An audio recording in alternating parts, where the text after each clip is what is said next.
OBS. Should be live now.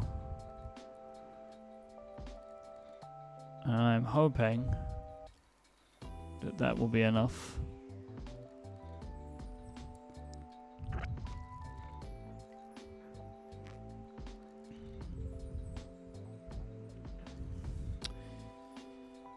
Thank you everyone for bearing with me.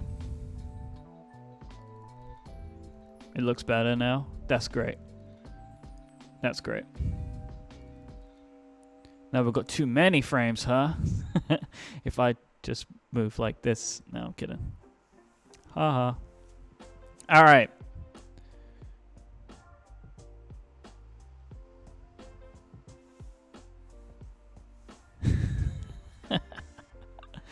All right, let's start breaking this thing open. Because this is a touch more complicated than I'm used to. So Gimme Tokyo, this little 6 key, this is my macro pad. I have this set to change my camera stuff here. So it's set to some function keys. I can also pause the music with it. And unpause the music. Okay, so we got some included tools. I guess I'll use those. So as I said earlier, this one I'm probably going to go quite slow with it because it's a little bit more on the complex side than the last keyboards that I've built. And there will be soldering today. So we could be here for some time. So settle in everyone, put me on in the background, and we're going to make this thing happen together. Alright, so got my instructions here. So the first thing we're going to do is take this thing off here.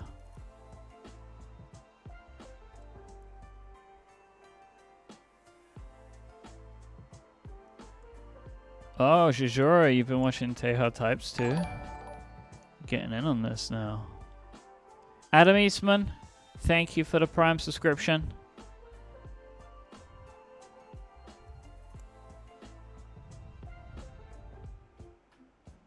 I have to put the rubber feet in there later on.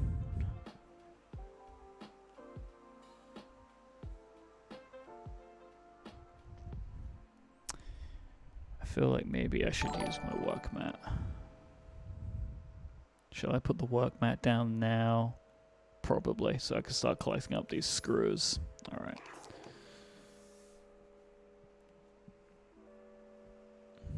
Ian, gifting a sub. Thank you. Super kind of you. Thank you for doing that.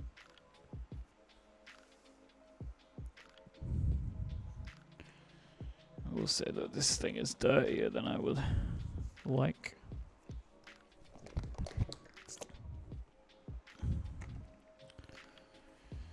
I want to have somewhere to put the screws.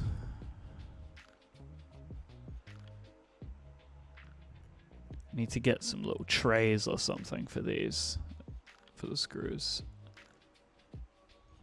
All right.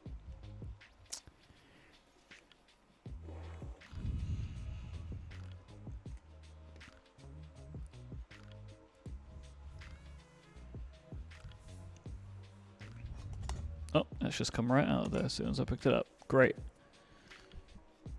So these are all of our component pieces now.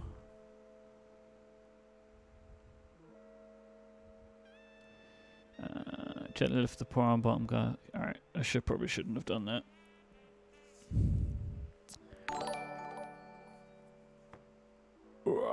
There we go.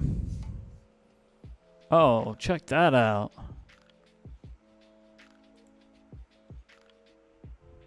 Number 231. Super cool.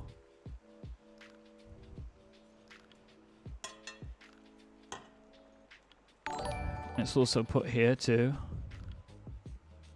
That's a really nice touch.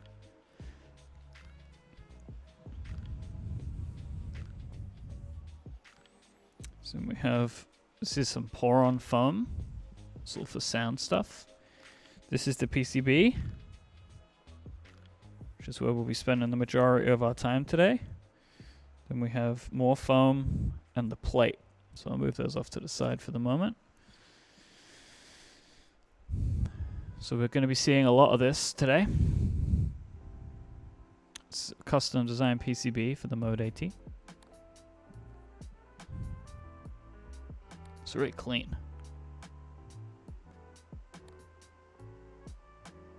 So Mode Obscure, do you recommend that I put because this is the middle gasket you're talking about, right? The foam here.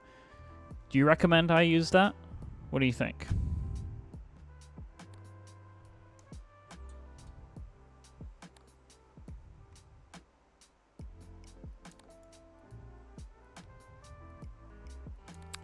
Okay, I'll leave it out for this first build, and we'll see. Maybe this was something I can add later on. I do like Thok. All right. First is to attach the daughterboard cable connector to the daughterboard.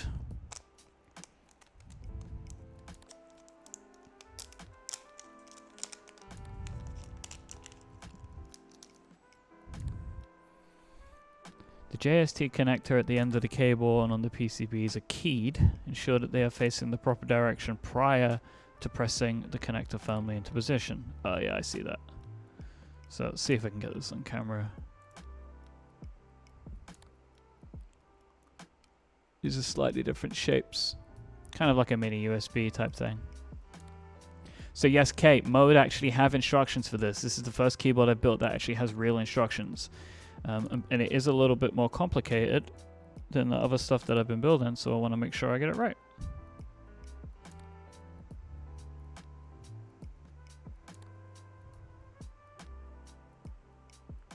Alright, that goes in. Attach the daughterboard and cable to the keyboard, bottom case.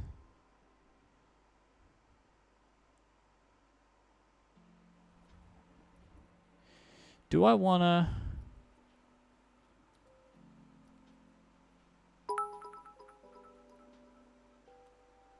I would need to attach this to do my test, right? Yeah. So I want to attach this now so I can test that the PCB is okay, and then I'll pop that off and finish that up later on.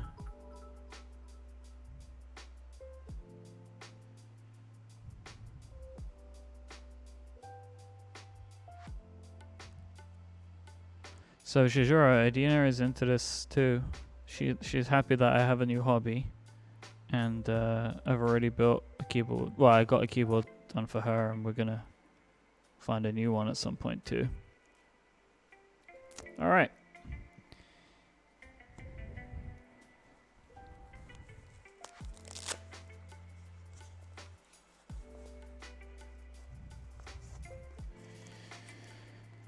So we're gonna open my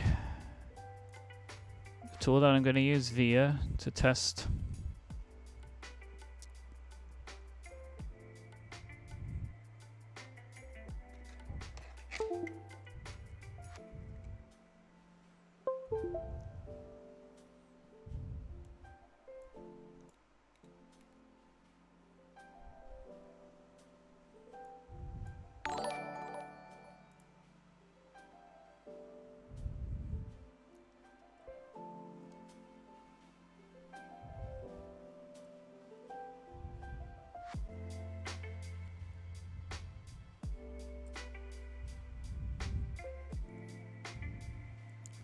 So as you can see, as I'm touching the tweezers to the PCB, it illuminates the keys.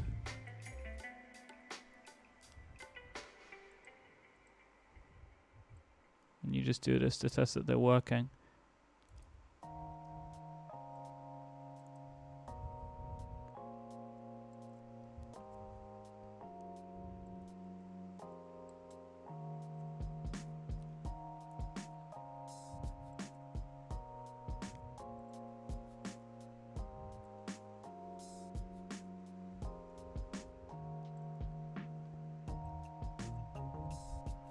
Seems good.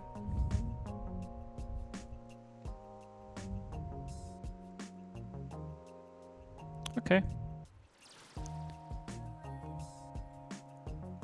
I think I'm gonna test the entire thing. Seems a little overkill.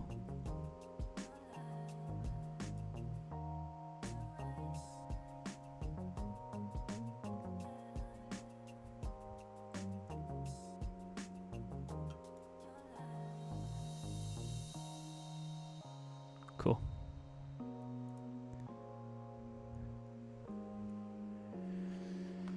So that's all looking good.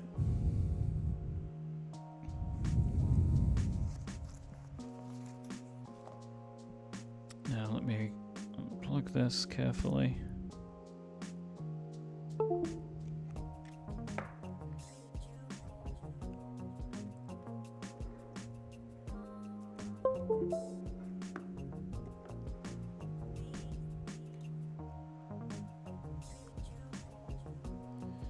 Now, back to my instructions.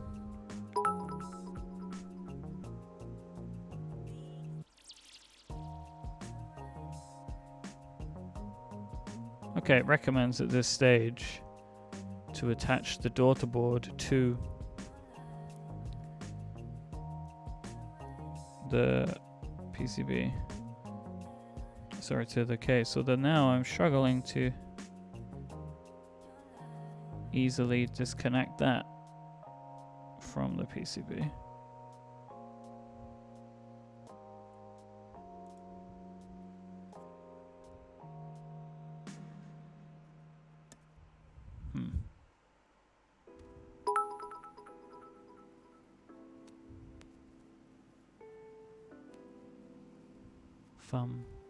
Okay.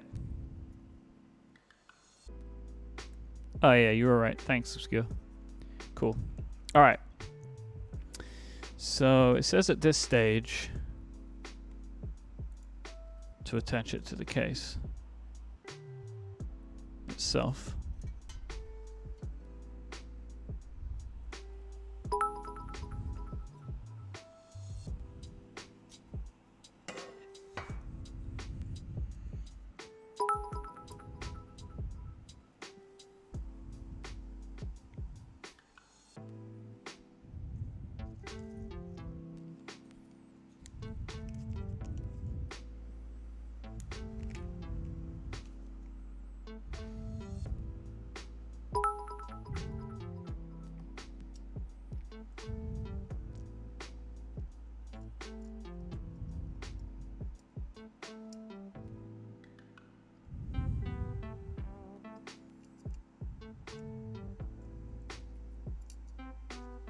Cannot get my fingers in there.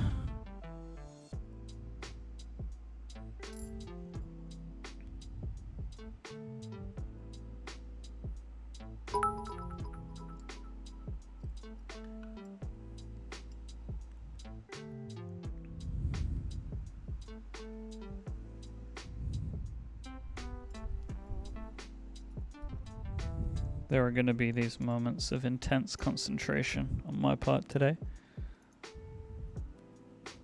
where you go quiet for a moment, which is why we have the music.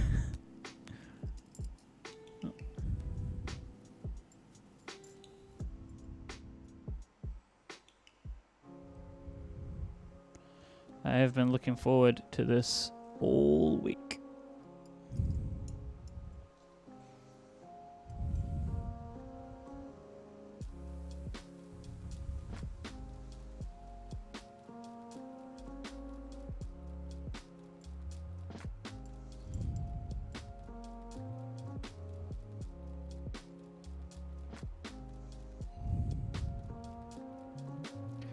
I was doing some like serious keyboard operations earlier on, so the switches that I'm using for this build I took out of my Rama U80 because I want to use the same switches, and I have more of the switches, they're these ones, the Kiwis, but because I haven't been at the studio all this week, I didn't have any time to come and lube the new ones that I bought, and because these are being sorted in, I wanted to have lubed switches, so I just took them all out of the U80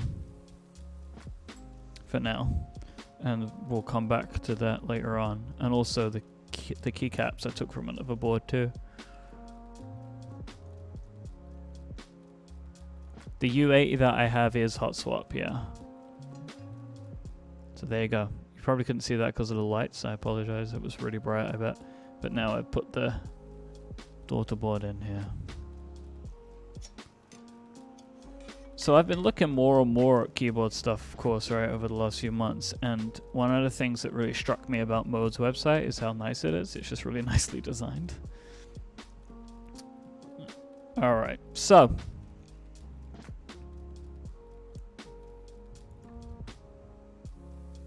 stabilizers.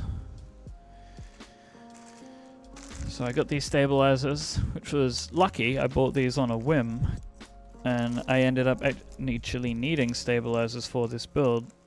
I hadn't really paid attention, so luckily I bought these. So I'm thinking, because I believe I have the choice, I am going to go with a 7U spacebar on this build. That is my choice for this one. And then I need 4 of the smaller ones.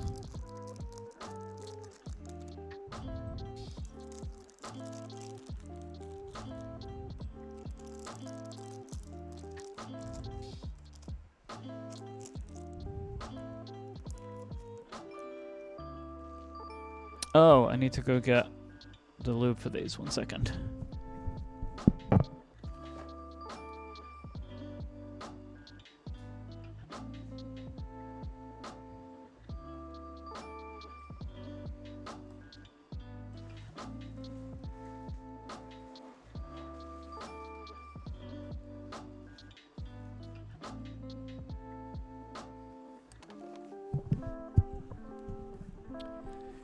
So, keyboard people in the chat, I have a question for you. I bought some dielectric grease, which I know is good for stabilizers. The dielectric grease just goes on the wire, right? Which gets clipped in, and then I can still use regular lube on the plastic parts.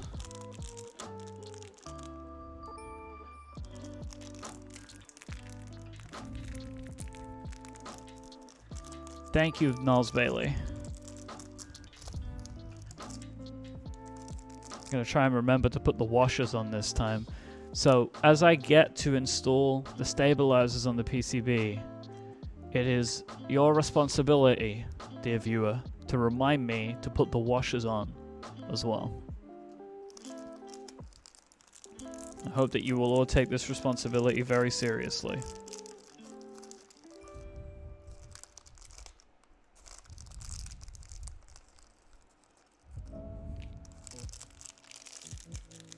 Tom Wild getting a sea lion honk. If you don't know what this is, on a podcast that I do called Connected, I did a sea lion honk a couple of times, and then for some reason I decided to set it here, so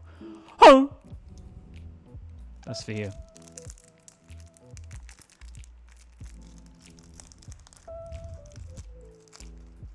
I need to come up with some other things to put in those stream goals. Alright, so this is probably the least exciting part,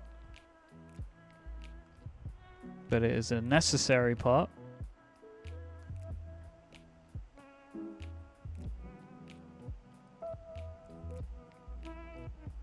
And I've already realized I need some tissue paper. Great.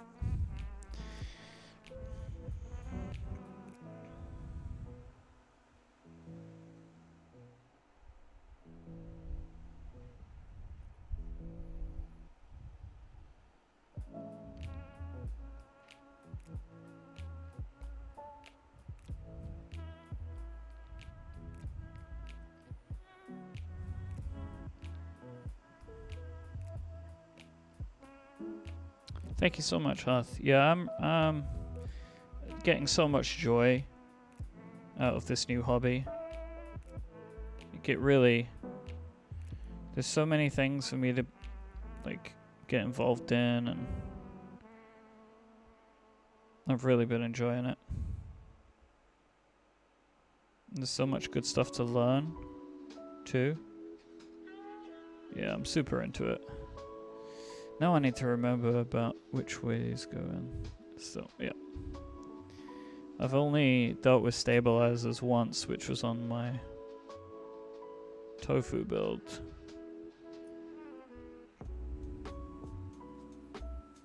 It's all a learning experience. Yes, Petrus, I have the new M1 MacBook Pro. I don't have it here at the studio today, but I have been using it at home. And I'm going to be using it all weekend to do some editing that I've got to do, so...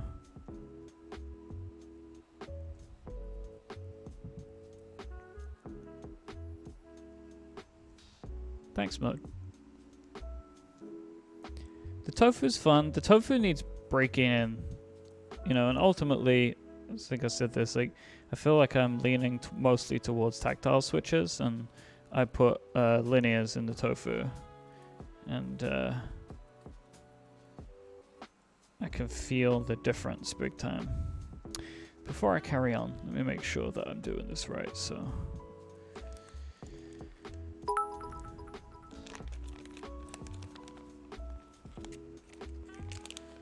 Yeah, so the first edit that I did with it was for an episode of The Pen Addict, which is kind of funny to me, really.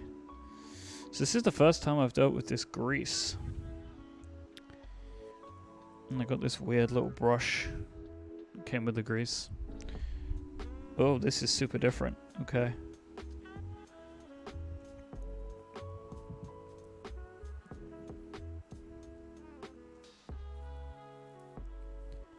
I do have a switch picker for, like, when I'm lubing switches, but I haven't been using it for this.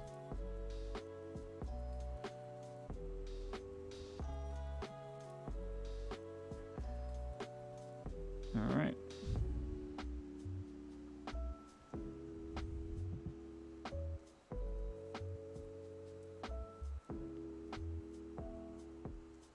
This is messy business. Come on, wire, in you go. There we go.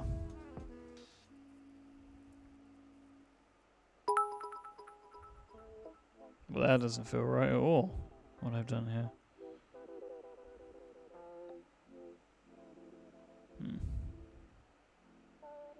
Is that in backwards? It might be. Let me do a quick test with the other one, and I'll see.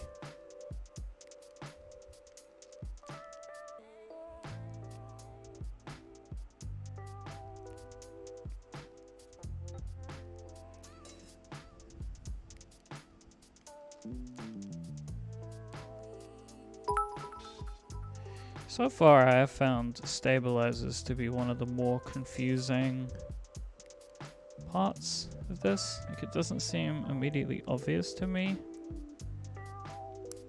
Yeah, okay. Okay.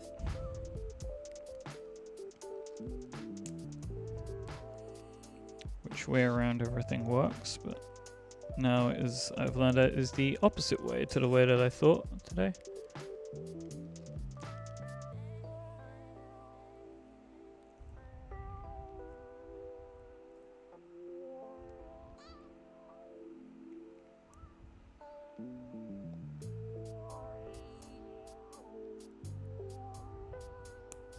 There we go.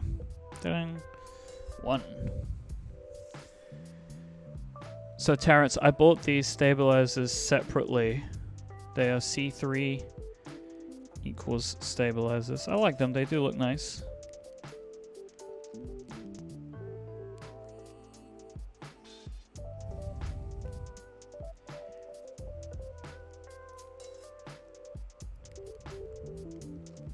I think they're gonna go handsomely with this build. I think this is just a part that I need practice with.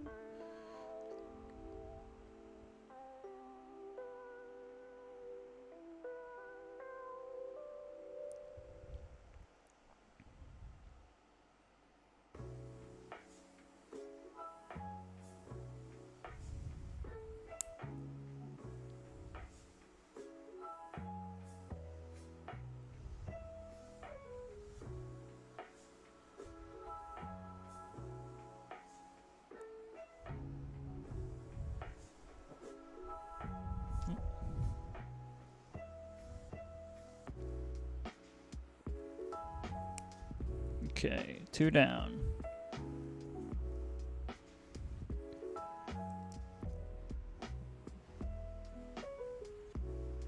They may be made to match Creamsy, and the colorway was called Cream, so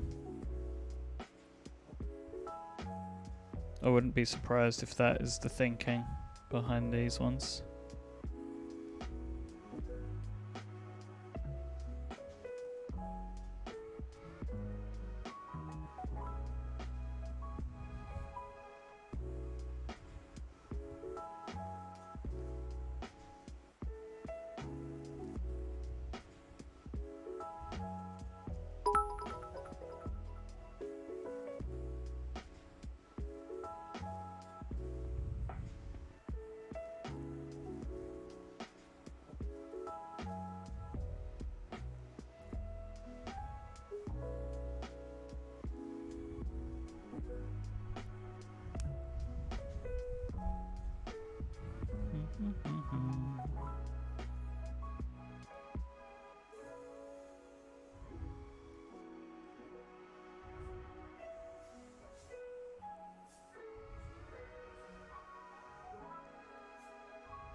Great.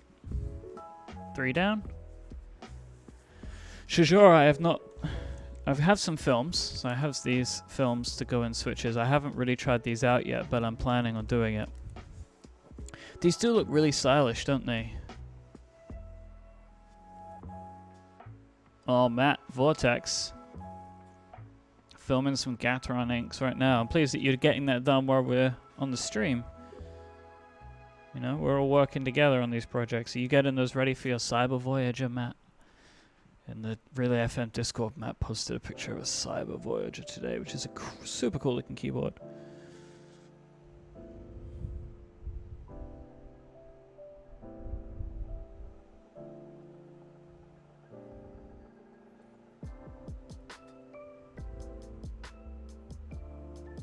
Ooh, I can't wait to see pictures of that when you're done.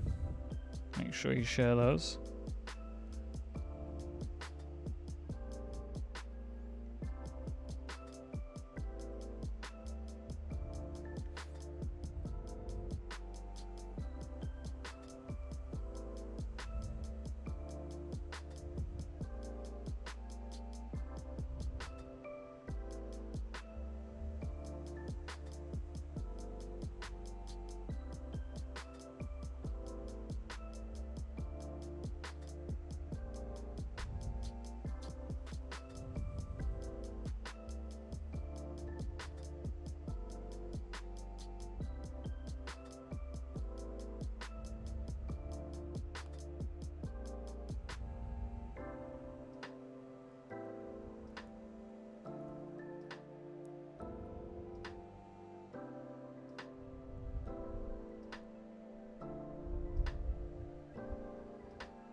Oops, put that one upside down.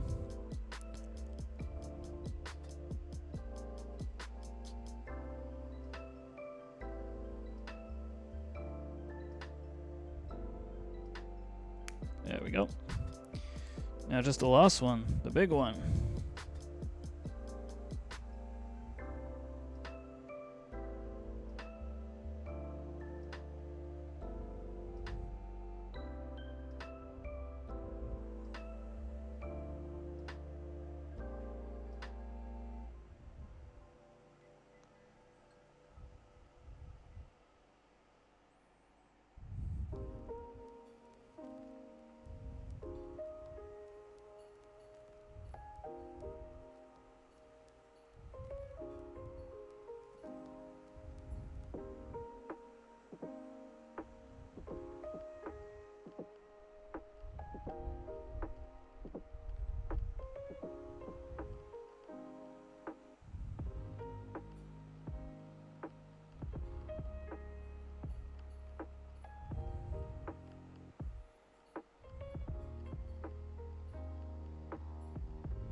Nice. All right.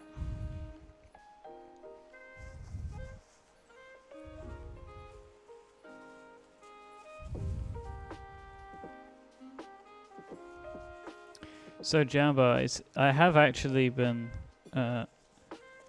like even with my new laptop, my plan, and what I have been doing at home is I have it plugged into a dock, and I have a monitor, and I use my regular keyboard for it. Anyway, I haven't really used a lot of laptop keyboards very much for a long time, just for ergonomic reasons.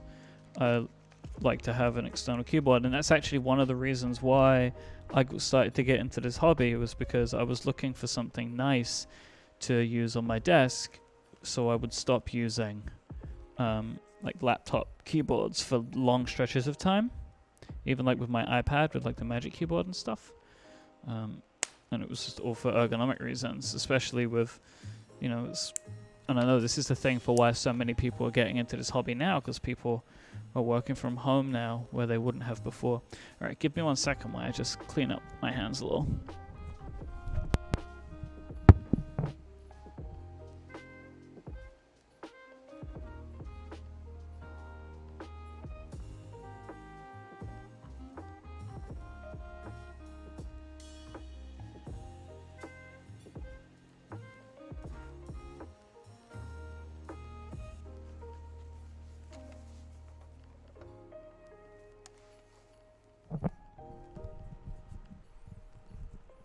All right. So my next step is to install the stabilizers.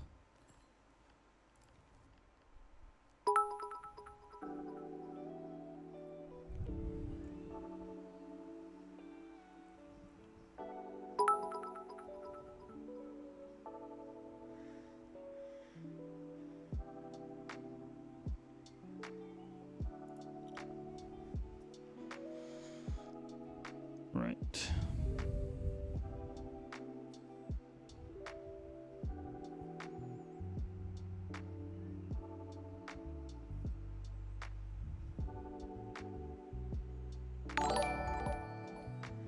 Thank you so much for the subscription. I do not, for some reason, it isn't loading here. GeoHats. Thank you, GeoHats.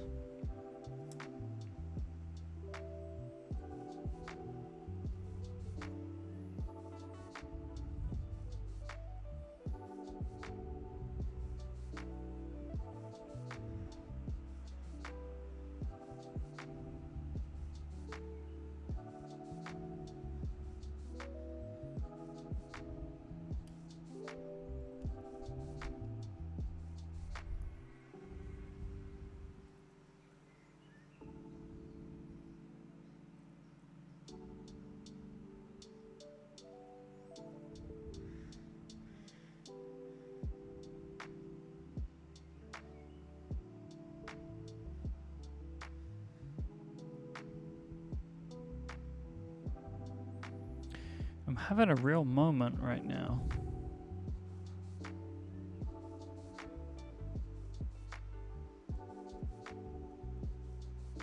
Do the stabilizers go in this side? Or this side? It's gotta be this side, right? Yeah, because then, yeah.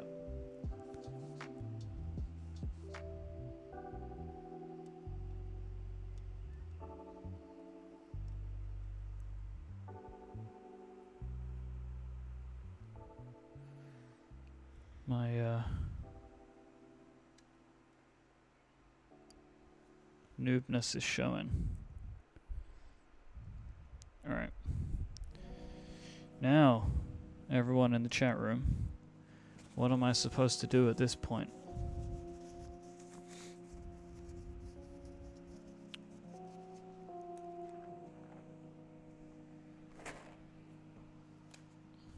There we go.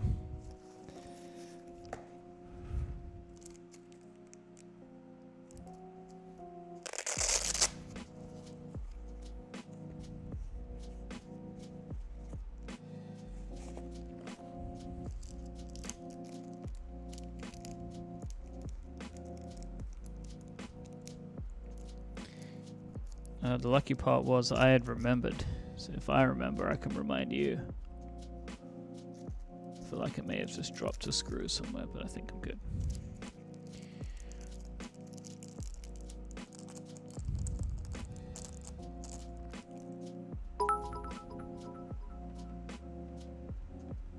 Mac, I'm really pleased that you're enjoying it. Thank you for tuning in.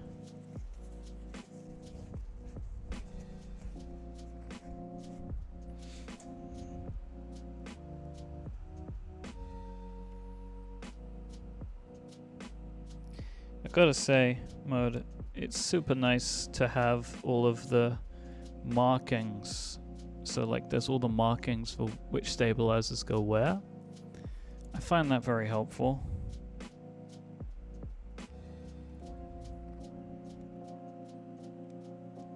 So I don't have to try and work it out on my own.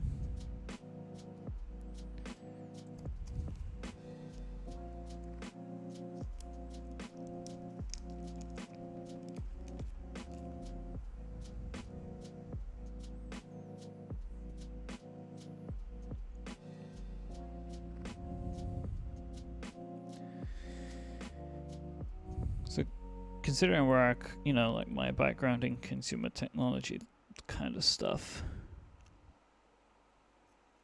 I've definitely been like looking for companies that provide that kind of experience that I'm used to with like Apple and stuff like that. And there's a few companies that I feel like provide that kind of thing, like attention to detail, quality, the experience, the packaging experience. Rama is one of them, and I do feel like Mode have got this kind of stuff on lock as well, which I think is important when you're either A, spending a lot of money, and or B, waiting a long time for these products.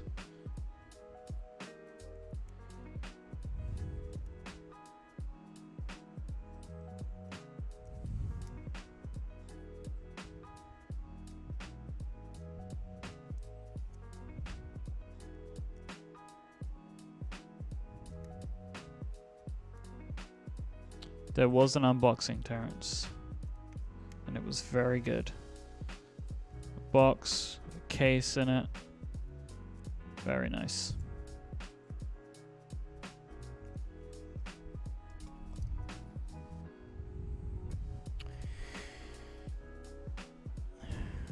Okay.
So the keyboards that I've been building so far, Chemical Sora, I've been using them. I rotate through them. It's a similar kind of experience to me for how I use my pens.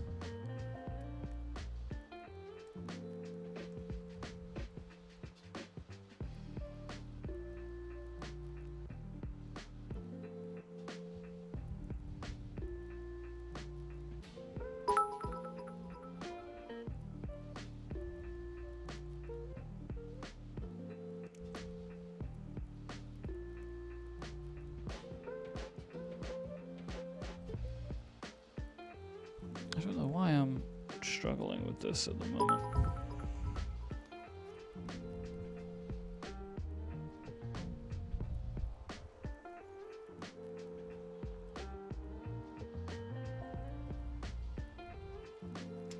There's something wrong going on here.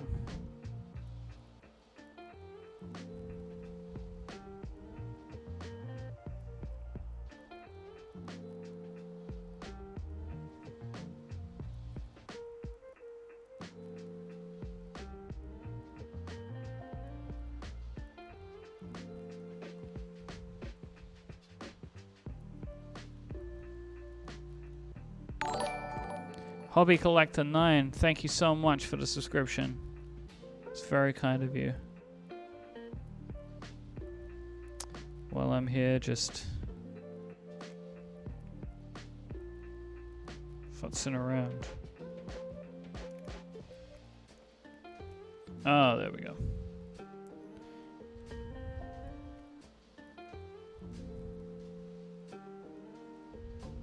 Yeah, Hobby Collector.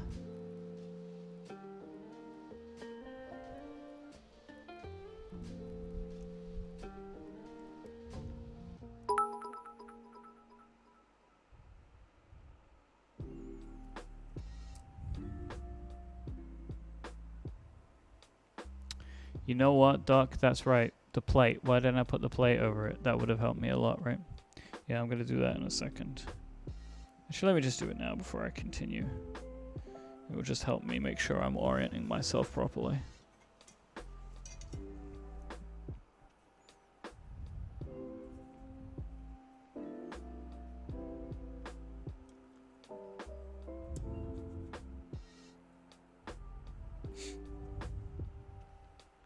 Yeah, this is much easier to see.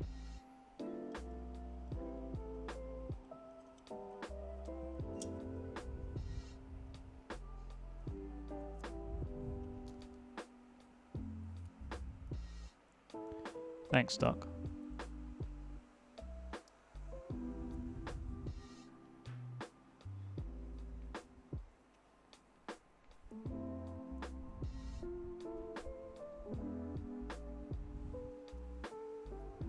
Rather than just trying to work out on my own. Just randomly putting the stabilizers into different places.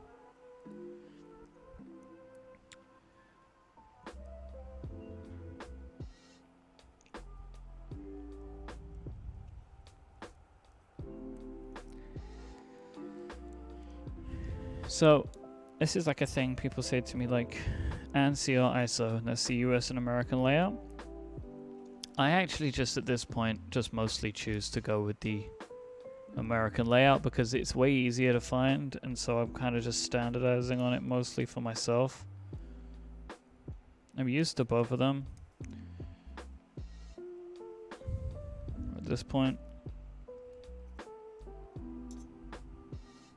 I hope if I keep putting it the wrong way around.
I find that really it's not that difficult for me to just adjust between one or the other layout.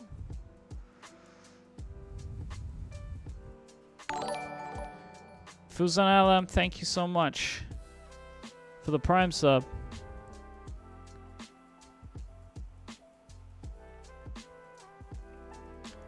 You made it. We're barely getting started over here.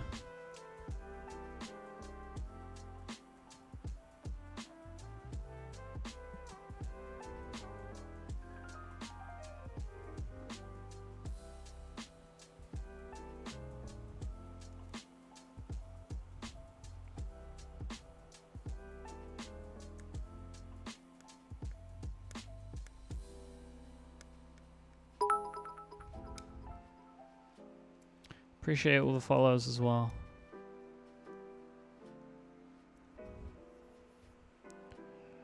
Yeah, I cannot wait to get this thing finished. It's a real stunner.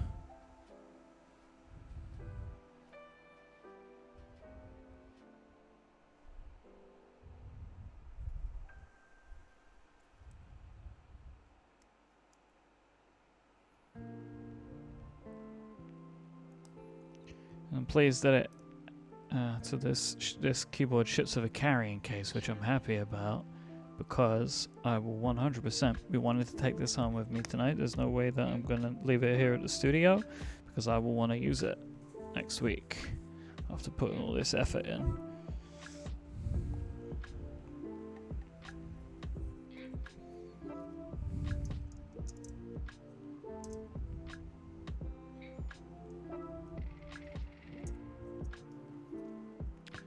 When I was a kid, I used to have this, like, kind of like a thing that I used to do. If I'd get a new toy of any kind, I would always want it next to me, like by my side. And I feel that with all this kind of stuff, it's like, I don't want to build this and then leave it here, no way. And I realize now that I have... No, I'm good. I thought I'd misplaced a screw. I hadn't.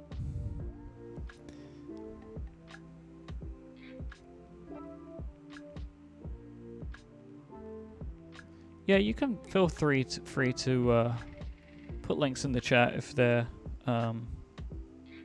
relevant. Like, definitely.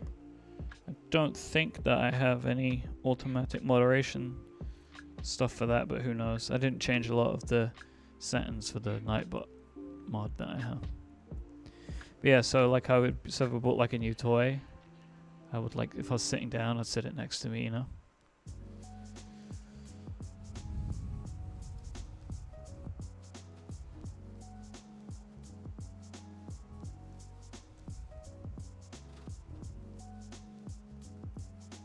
Oh, I'm gonna have to ban you for sending that link, Ian. Alright, stabilizers are done.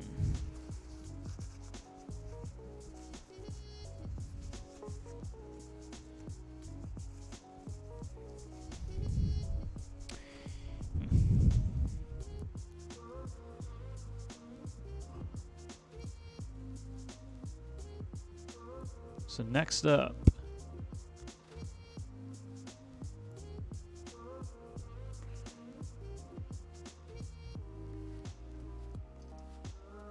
plate goes on top.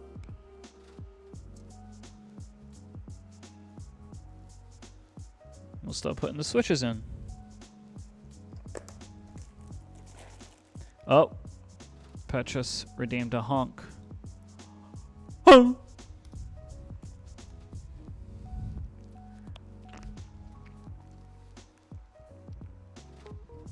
Okay.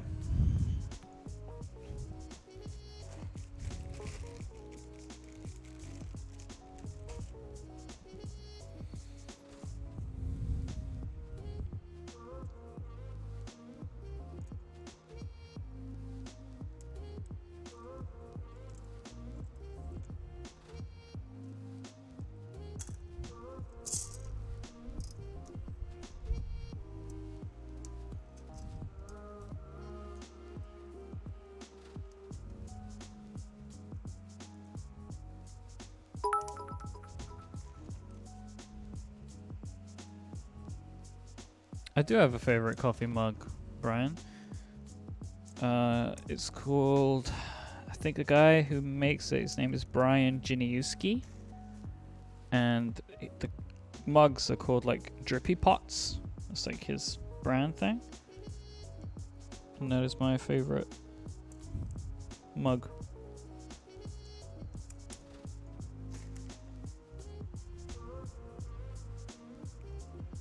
Oh, you can't see what I'm doing. Sorry about that.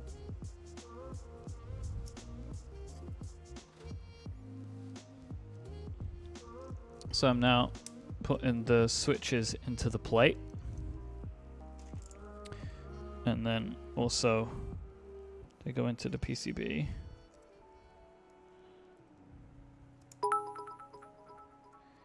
It's like you kind of start off doing some at the corners so you hold it steady and you can pop the rest in.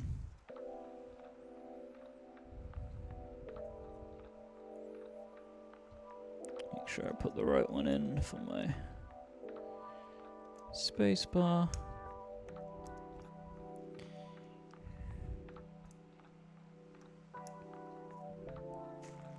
Yeah, this is a pretty nice combo, the black and green. I love these switches. They're so good.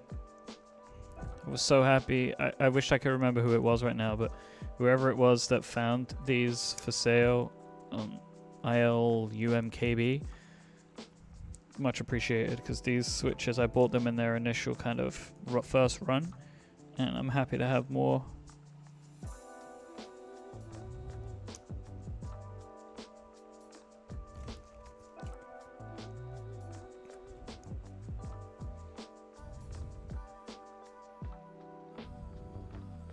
I don't know what the plate material is actually off the top of my head. Is it aluminium?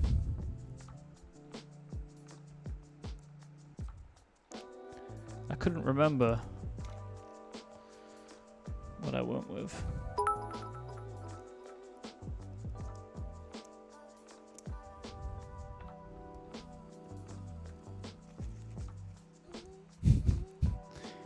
So Matt, I'm going to be using Infinkey Hive, which is a nice black and yellow set, which I thought would go good with the coloring of this board.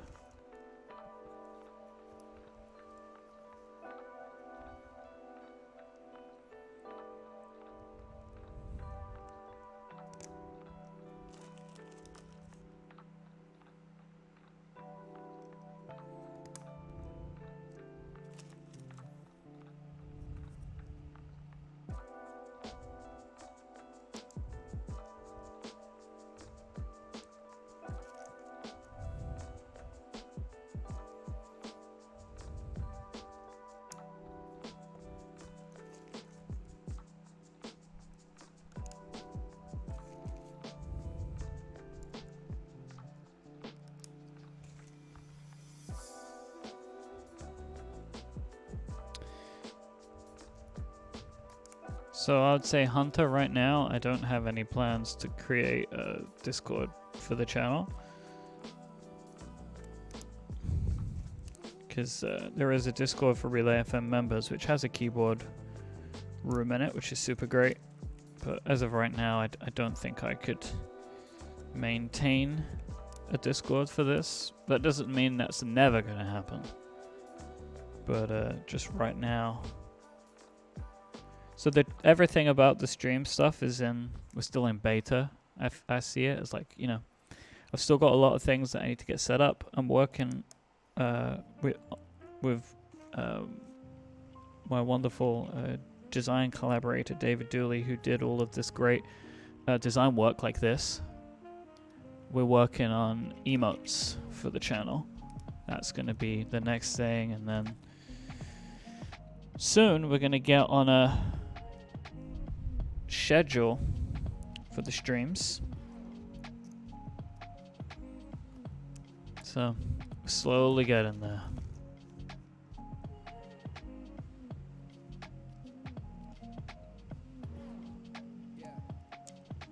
Super happy with the branding. So we're continuing to work on that kind of stuff together.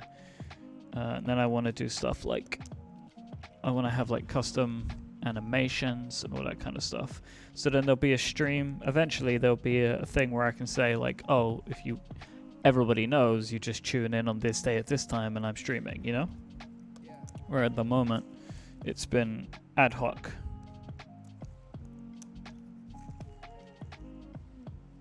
I would like animated transitions and stuff like that. So yeah, I still feel like I'm building this out.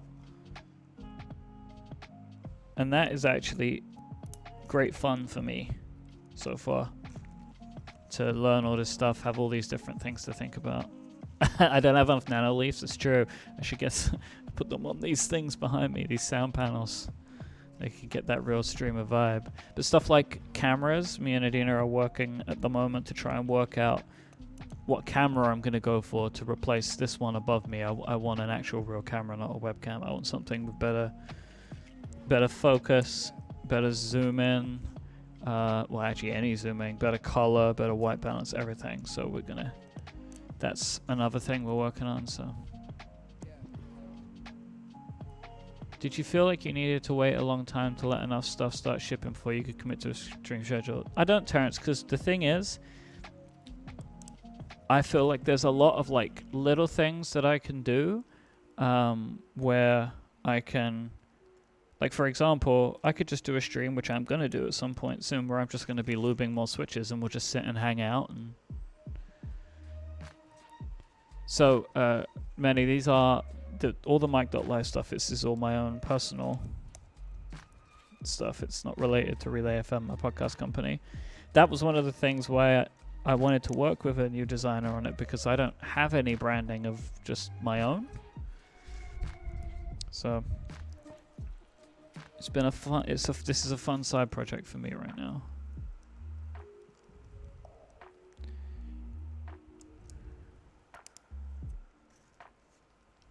But there are lots of like, I'm coming up with some ideas for streams I want to do and builds I want to do, and now I have a few friends that want keyboards now, so like eventually that's something that I want to do too, is build some simple keyboards for friends. And yeah,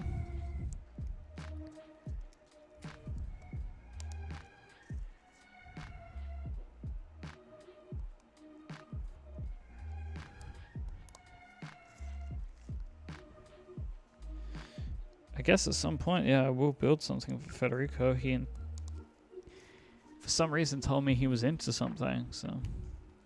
All that stuff is so hard, though, because I feel like you have to try and start to explain to people, like, yeah, no products are ever in stock anywhere, so I can build you something, but it's either going to cost you a ton of money, or we're going to have to, you know, build this on, like, a 6-month, 8-month, 9-month timeline. We'll get there.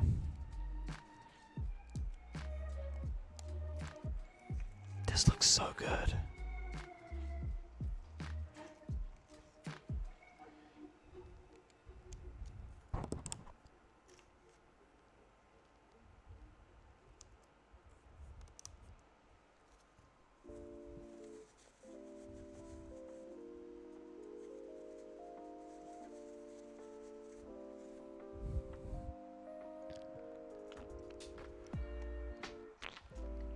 Weird fish keyboard for Federica.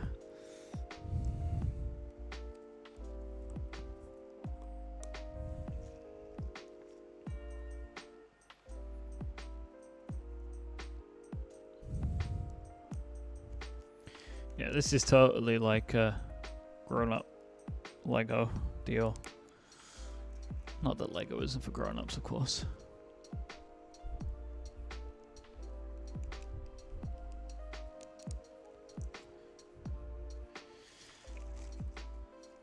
The funny thought I'm having right now is like, I think like, oh, this is taking a little bit of time, huh, to get all this in here. Here's a question, chat. Full caps or stepped caps?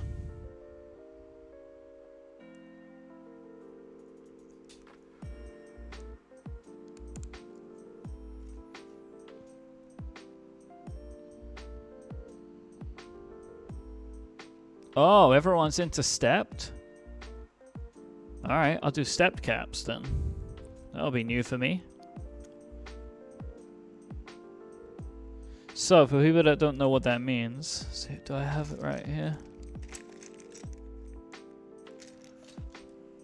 So, like a stepped caps lock, the key, instead of being just flat, it goes down a little bit. I'm gonna go with stepped caps. Why not? Why not? You'll see what it. If you don't know what that means, you'll see what it looks like when I'm finally assembling this thing.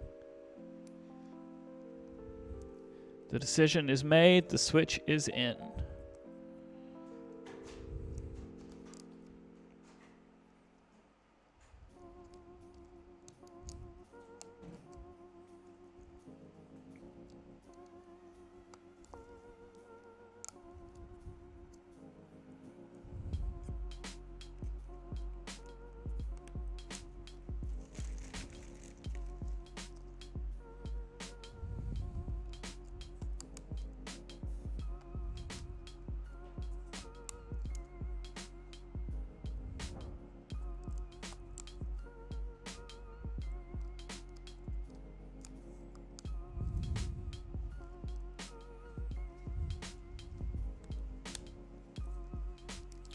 No worries, Sam.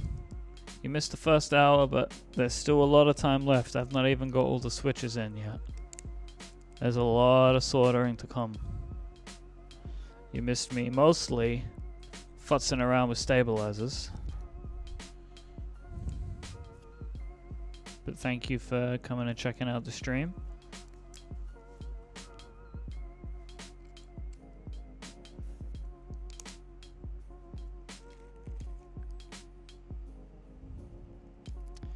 We are building a Mode 80 today. I was super excited when they reached out for this, because this is a keyboard I was already having a little eye on, I will say that.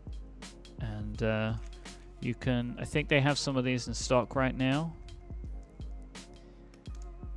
And they're doing a group buy for some colored options as well. And I am really into one of the colorways, which is like a navy blue and gold. It's very aesthetically pleasing to me. Yes, I am going 7U with the spacebar, because this is a big honking keyboard, so I believe it deserves a big honking spacebar. I think I'm making some interesting decisions today. Stepped caps, 7U spacebar.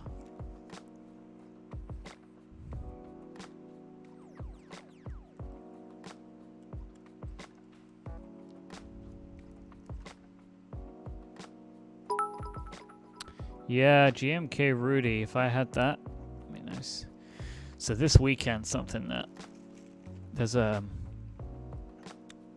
vendor in the UK who's the proxy for a bunch of stuff, and they're doing an extra sale, and I'm going to be trying to jump in on a couple of things.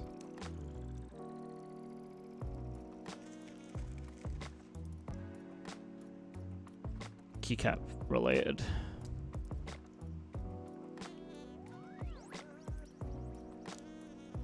Prototypist, that's the one.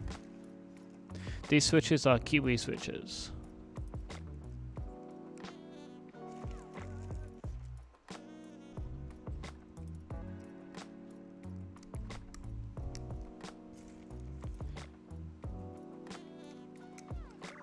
All right. Oh, missing one here.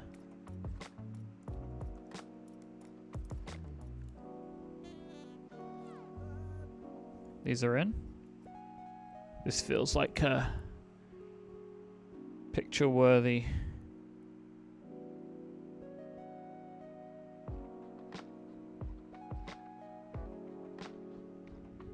That looks super good. It's kind of a funny thing. Kiwis and cream. Do people eat kiwis like that?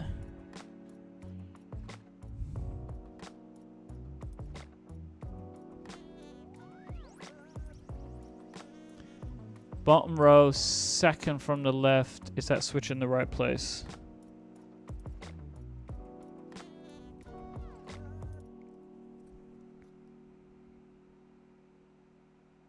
Yo, good call.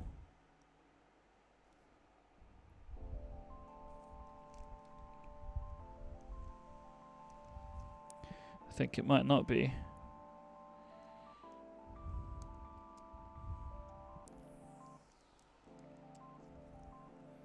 Incredible catch.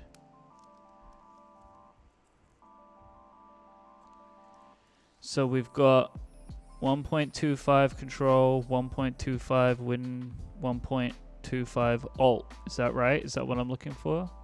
Yeah, good call, Doc. I'm going to put the caps on the bottom row. I've seen a lot of streamers do that for this exact reason. Make sure you got it right.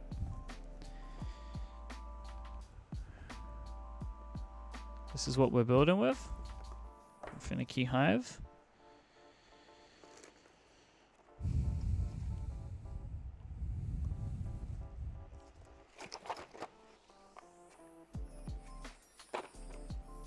Seven U is usually 15115.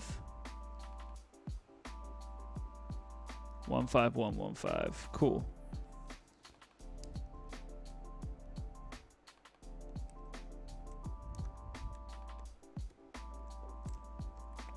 These are the things that I'm learning.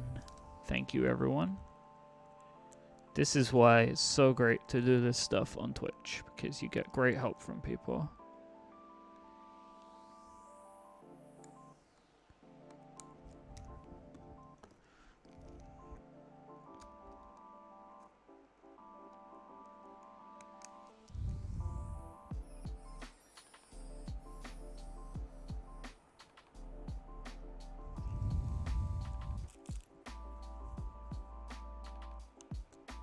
Is it 15115 on both sides? I think it is, right?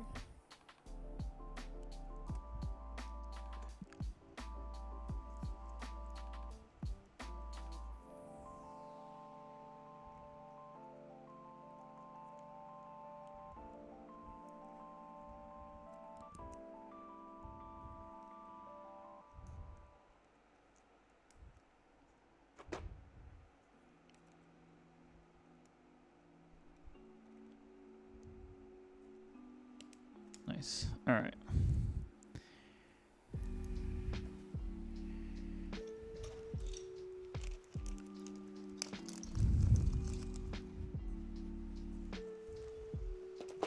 Got the novelty space bar.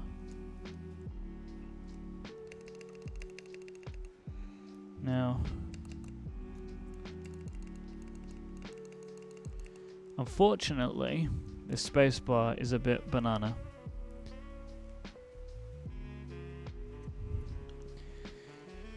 Is the other one any better?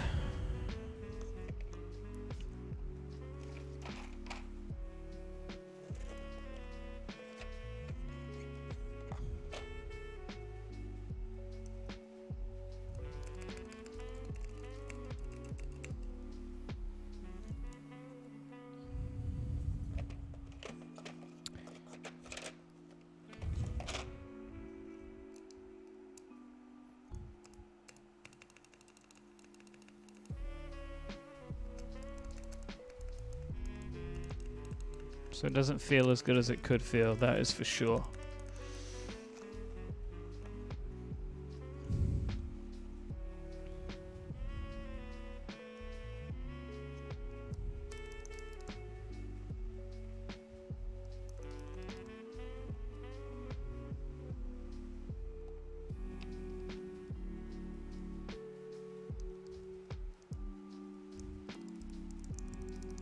Luckily yeah, but that's a good point. Let me...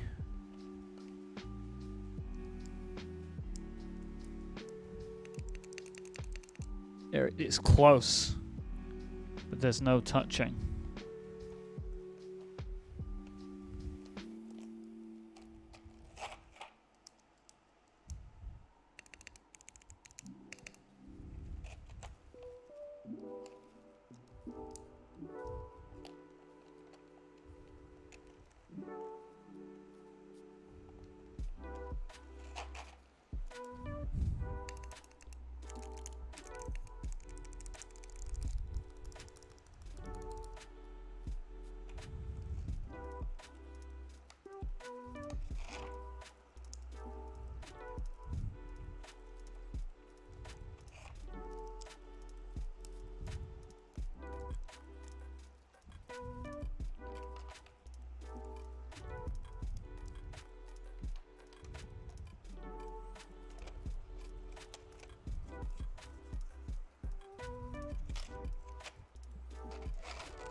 It's my tiny alt.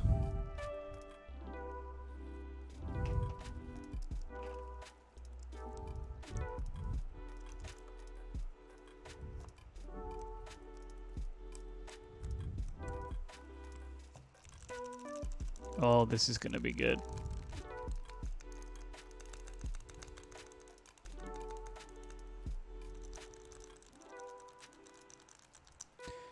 So, I know that typically these will be swapped, but not if you're building it as a Mac user. So for me, code is Command, Option, Control.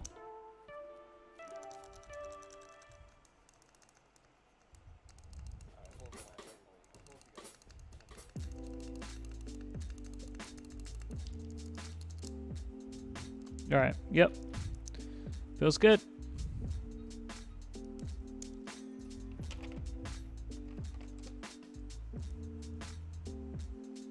Hey Brenneman, thank you for coming and checking out the stream today. Let me just put all of these in one row here.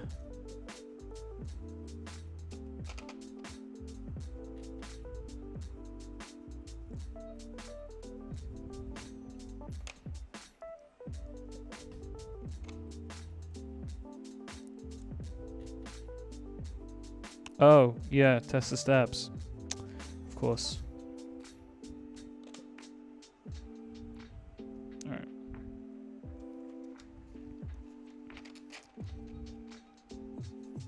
Which means pop the headphones off.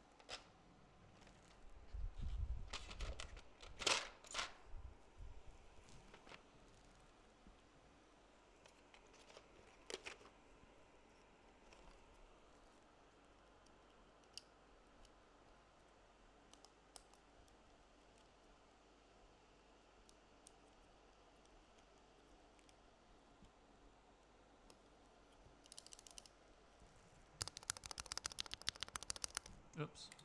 Sorry.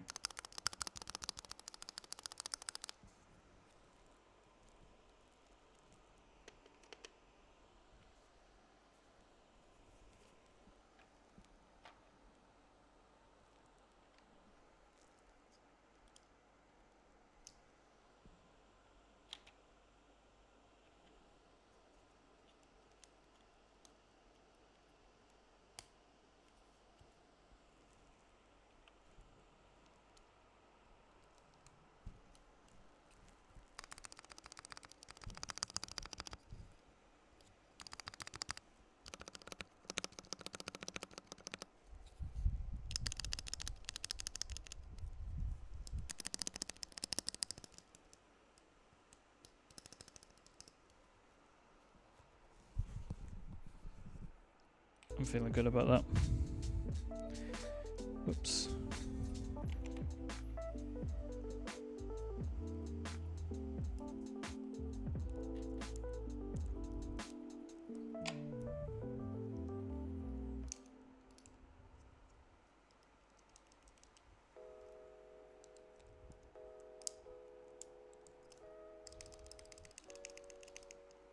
Yeah, I'm feeling good about that.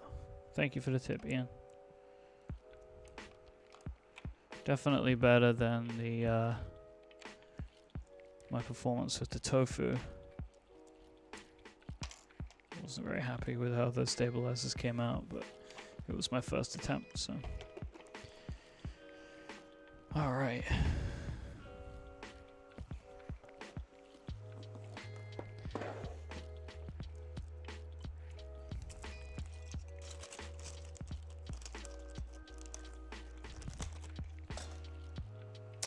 So, I believe next is everybody's favorite activity. It is soldering time.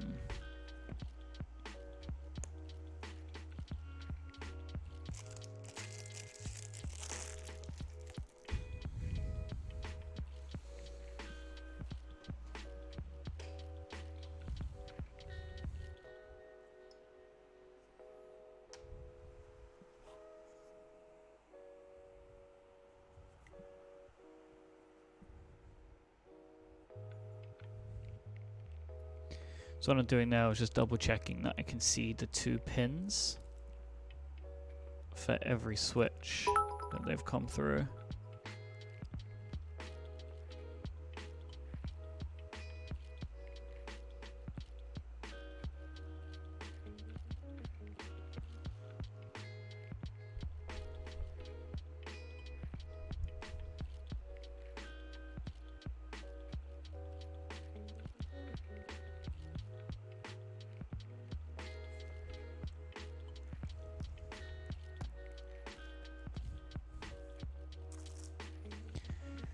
Okay.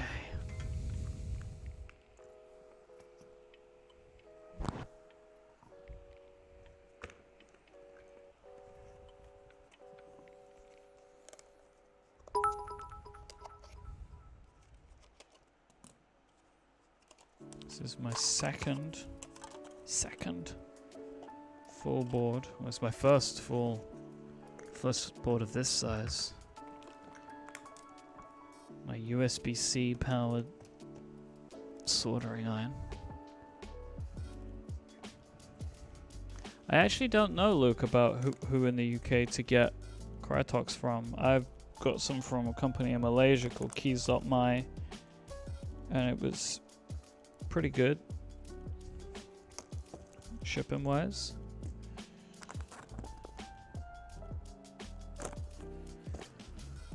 Whew. This is nerve-wracking for me, I will say that.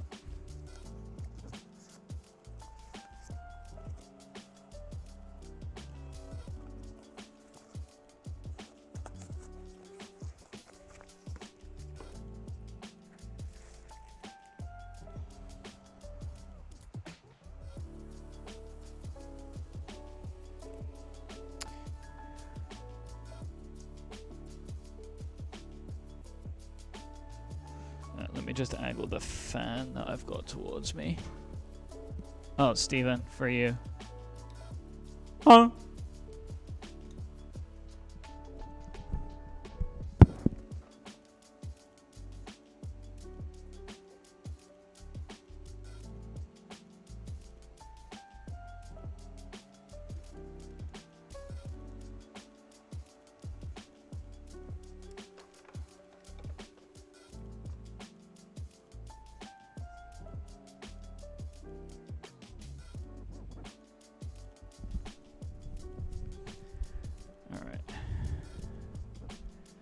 You want another one?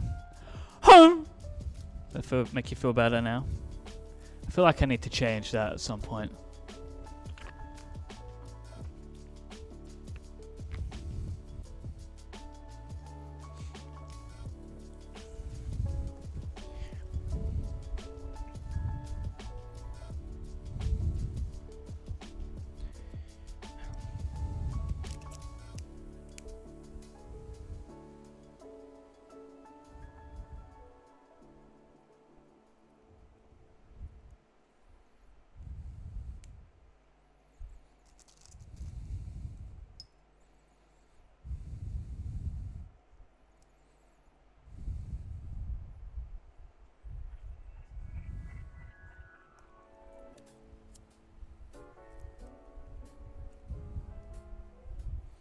Don't worry, Sam, you can just get another one.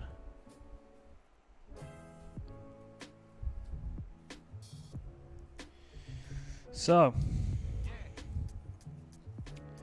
soldering time.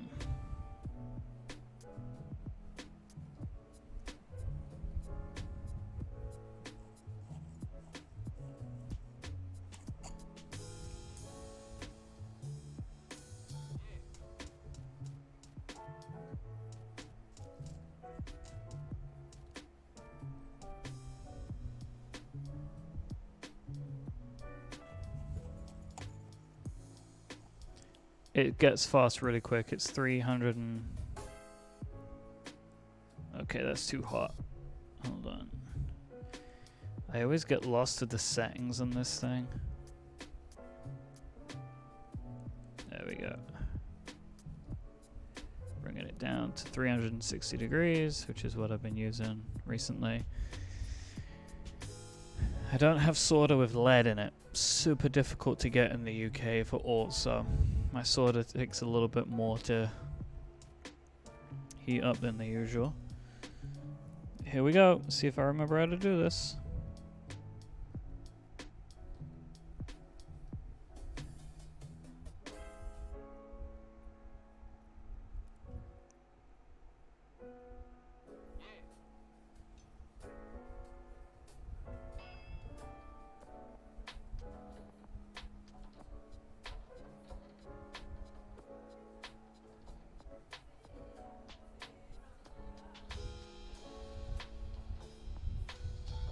Okay, the second one was better than the first one.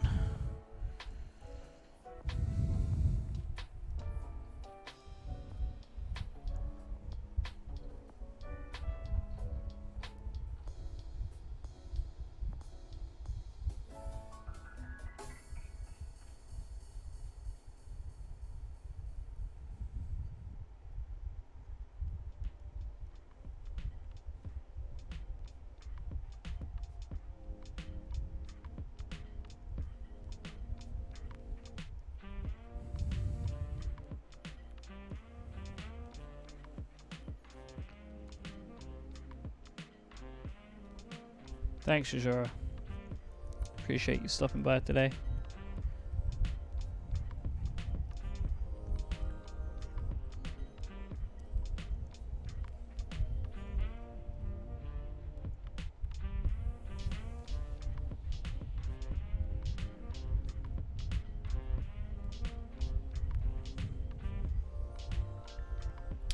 I really want to get a little fan for my desk for the fumes. I have a big fan next to me, but I feel like I want something a little more angled.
Nice.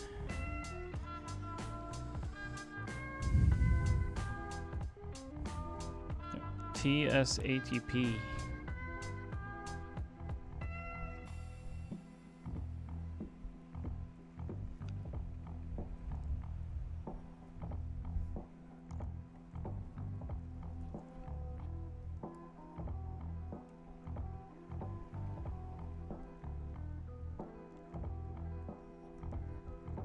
It's a question for you. Well, I've seen some people say that you should press down on the whole kind of circuit board as you're soldering. Does everybody do that? Is that a thing? Or is that just like under certain circumstances you do it?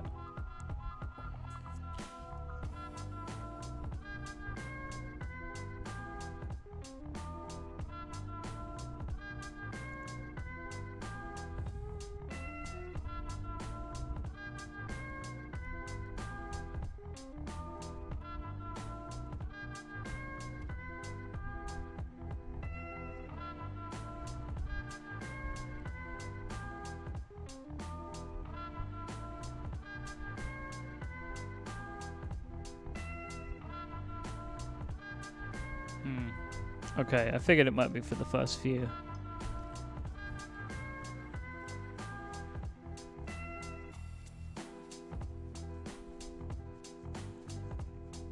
Yeah, that's what I've been doing, is pressing on both the pin and the solder pad. If that's what you're talking about. Felt like I maybe jumped into an ongoing conversation there.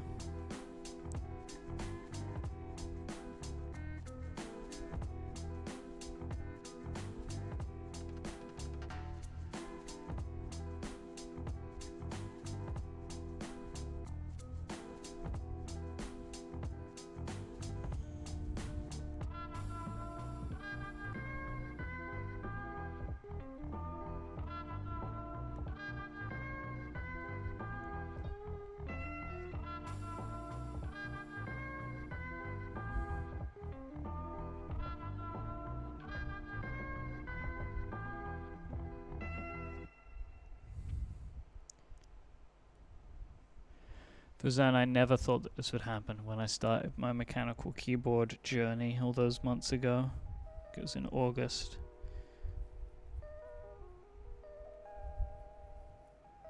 This didn't really seem like a thing that I would do, but I'm very pleased that I have encouraged myself and had the encouragement of all of you and so many people to give it a go, because I really enjoy this.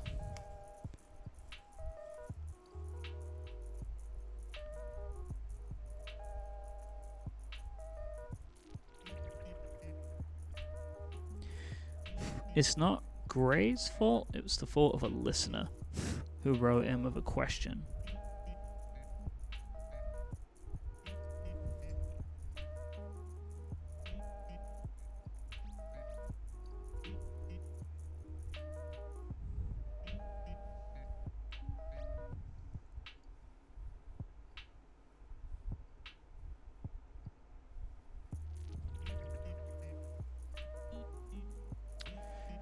Yeah, you're right. Like, this wasn't what I expected 2020 to include, but I'm pleased.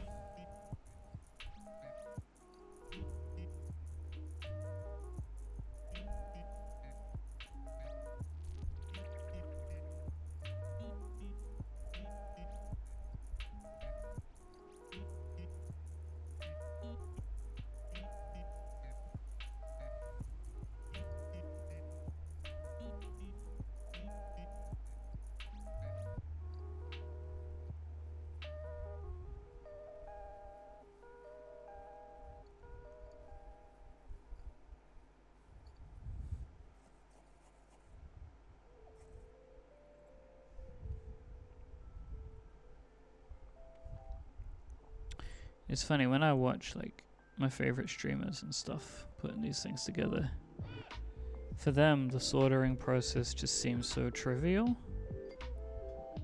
Obviously I know that comes with experience and stuff, but it's just like so wild to me.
Okay, one row down.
So Petrus, I still think there is a chance that both AirPods and AirTags could come out before the end of the year. Other than that much,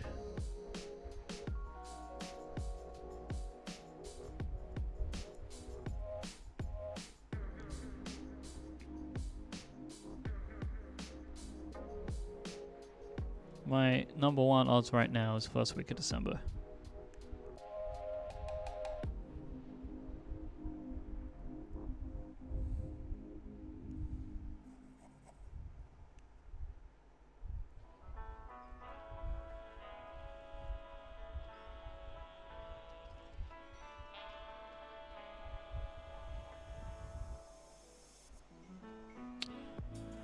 I don't think they would do an event if it is first week of December though.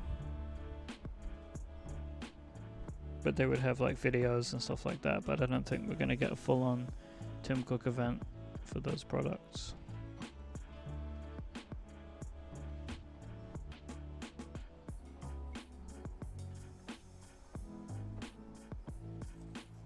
If you remember, AirPods Pro were announced by press release.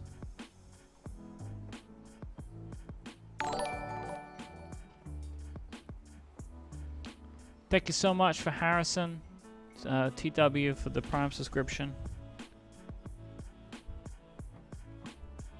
Much appreciated.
that is the second row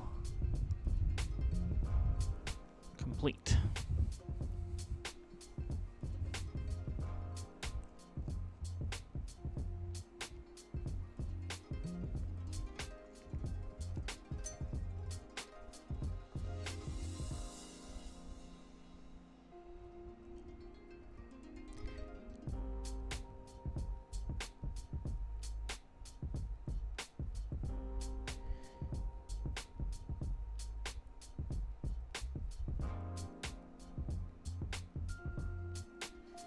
The naming for the over-ears is interesting. I was about to say what you just said, Tony, that you never know, they could go with AirPods Max, but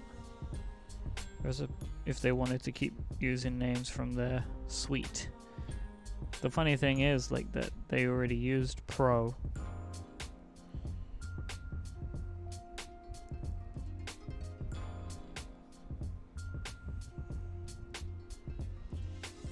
They also use Studio to describe the Apple Watch configurator,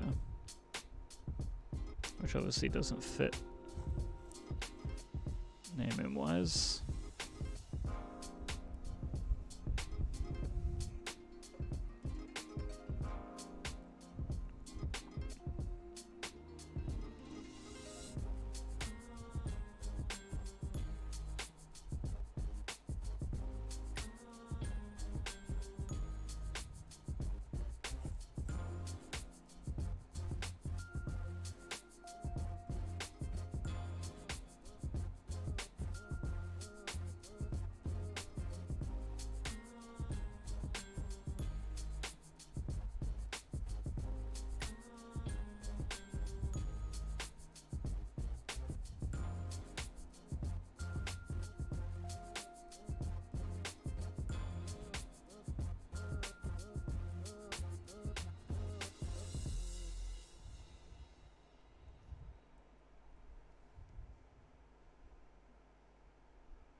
Got hot.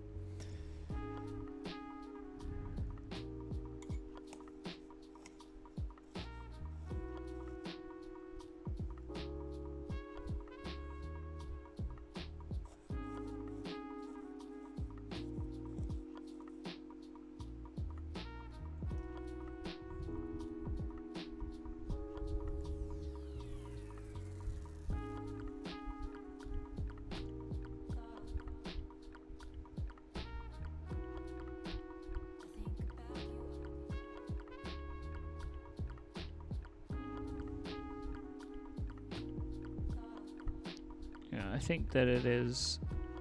The Beats brand still has brand recognition. It's valuable. But Apple really have made AirPods. I think actually nothing to do with Apple. Just AirPods have been made into a cool brand. Because of cool people wearing them, basically. Same with Beats, honestly. That's how they got to where they are as well.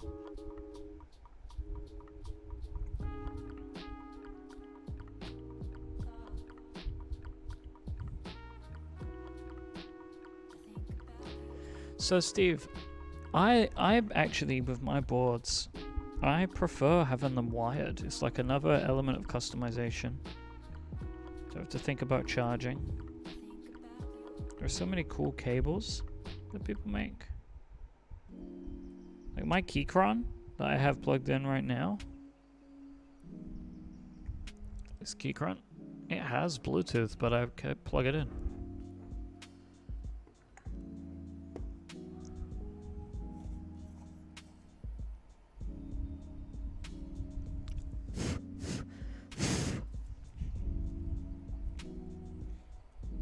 Nearly halfway.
So it's halfway through the soldering, everybody.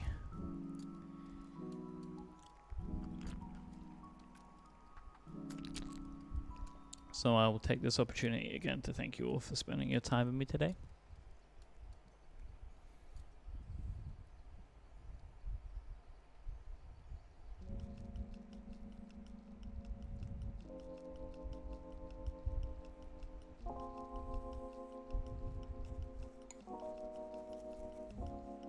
Sponsor time. Nope.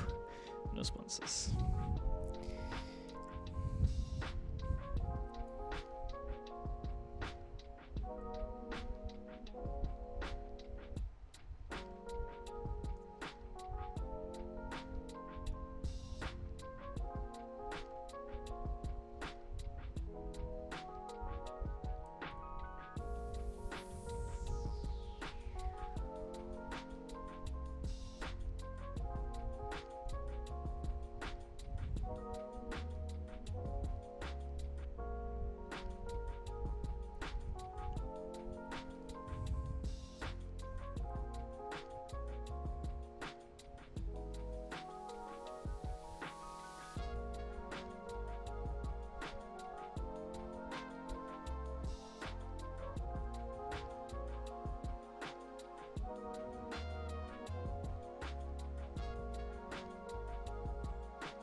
Okay, that's another row down.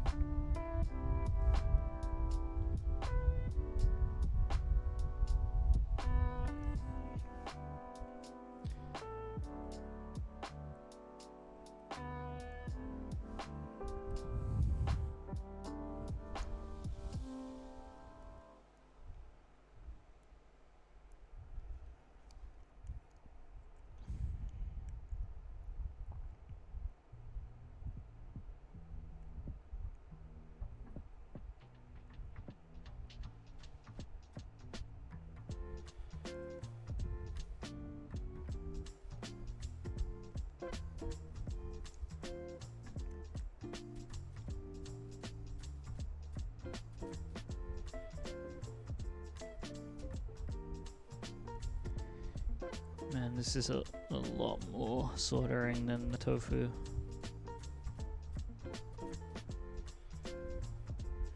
Talk about getting practice in.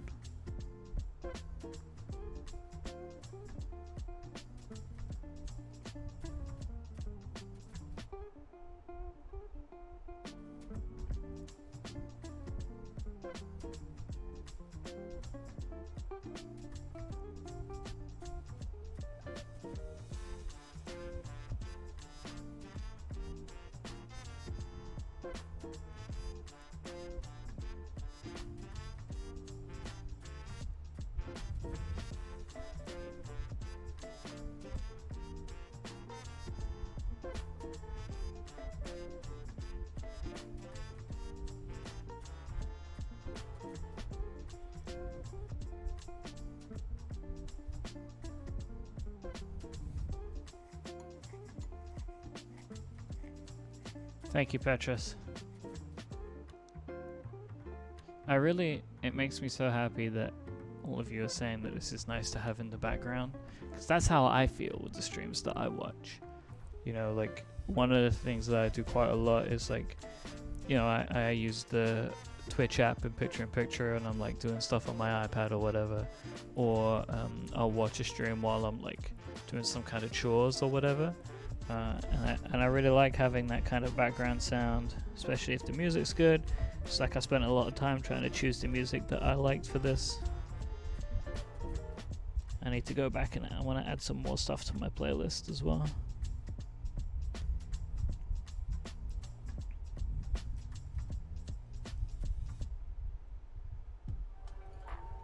I was pleased that I decided to spend the time and the money to license this Epidemic sound music as well, because there's been all this stuff with like Twitch and the DMCA recently and copyright music and all that kind of stuff, so pleased to have not had to have any streams that were gonna get me in trouble.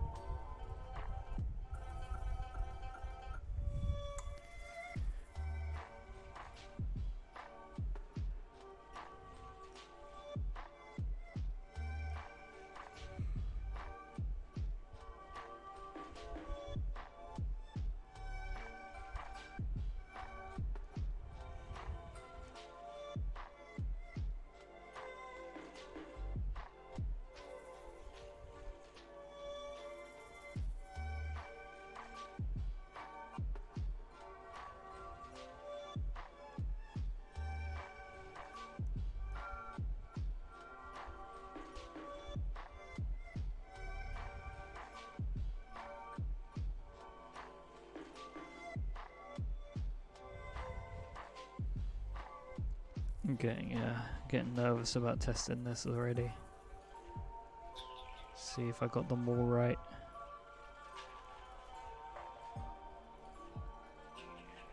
But it's that kind of like excited nervous too, you know?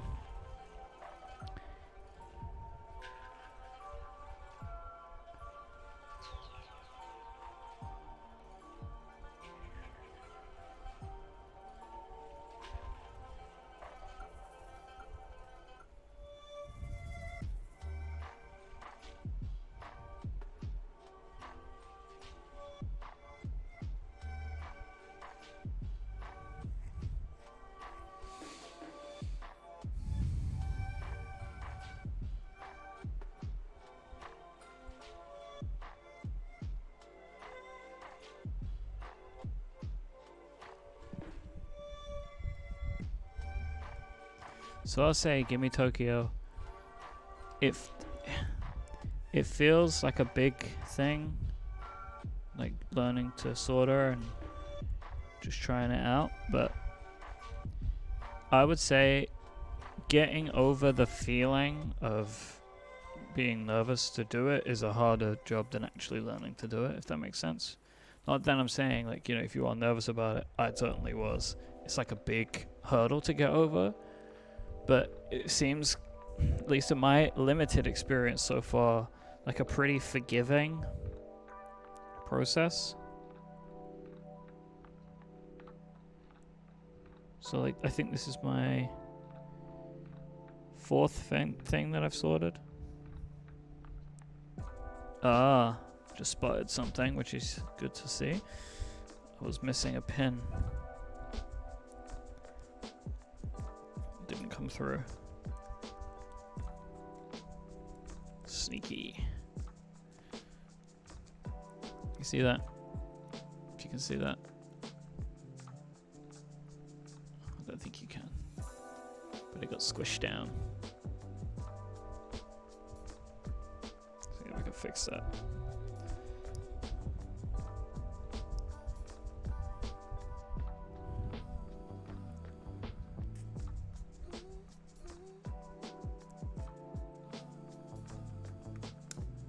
There we go.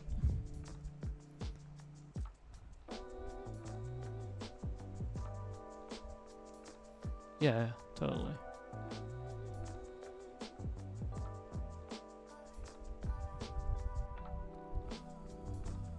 We're on the home stretch.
The reason that I ended up deciding that I wanted to learn to solder was because the more I was getting interested in the keyboard hobby, I was seeing all these boards that I really liked the look of, and quickly came to realize that I would only be able to use all of the things that I wanted to use if I learned, because there are just some boards that don't offer hot swap options.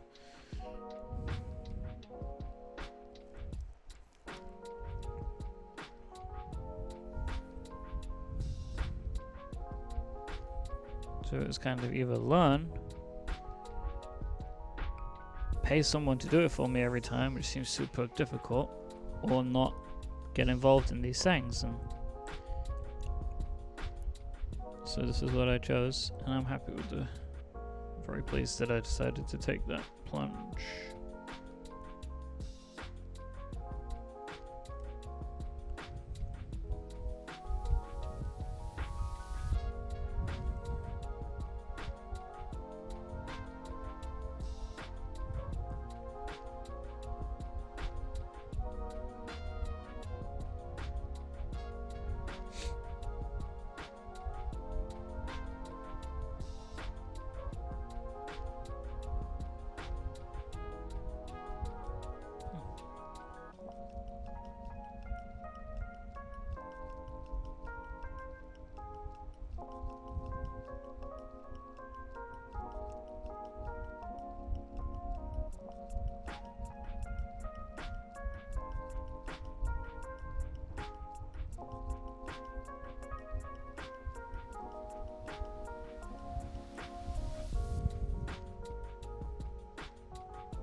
I'm now just going in and adding more solder where I don't think I added enough the first time to a couple of switches.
Okay.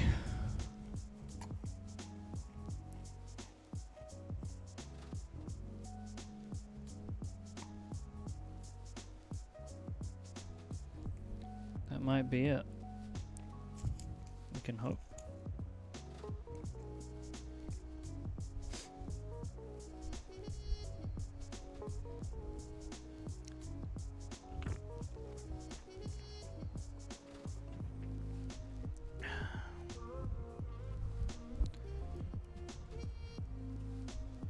So I want to just try and see how I can test this out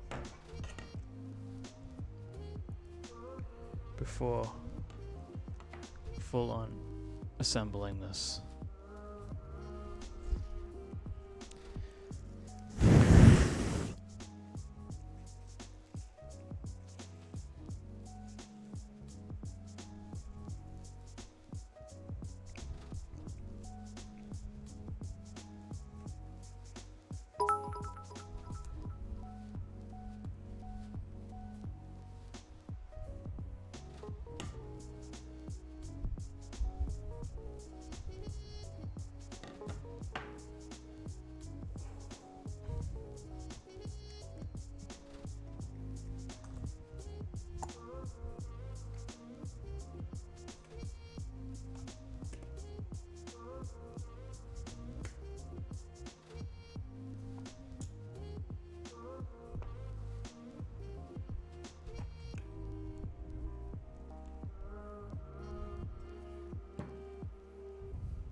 Okay. Ready for the moment of truth?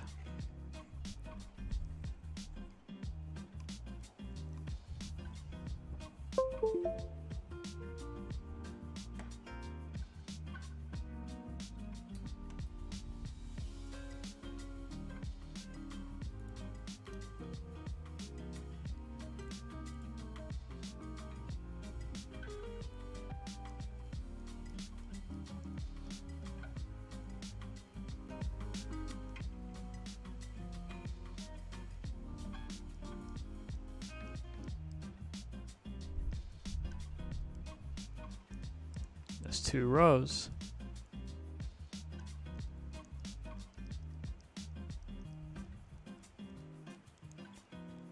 3.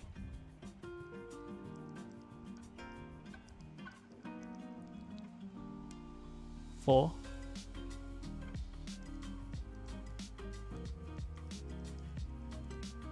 Five. You ready? Final row. This is the Windows key.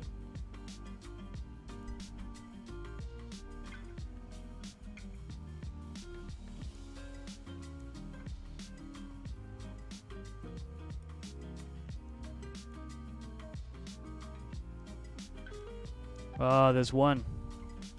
This one.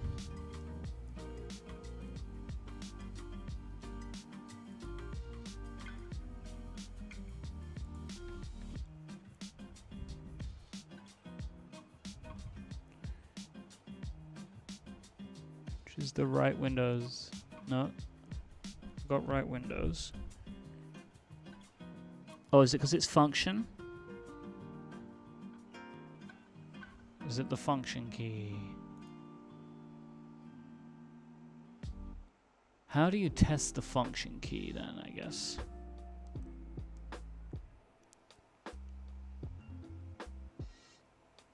What can I do to test if the function key is working?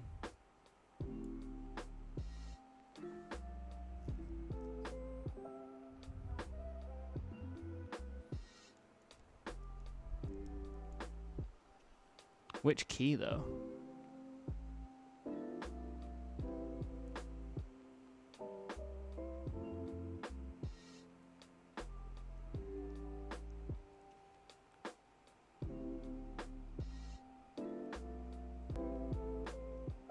No, you see, these are programmed to volume already.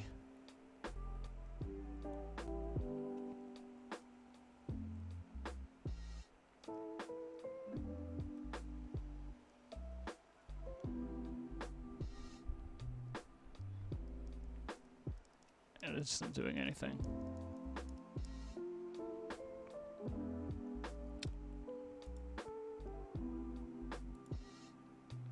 For some reason, this keyboard isn't showing up in VIA.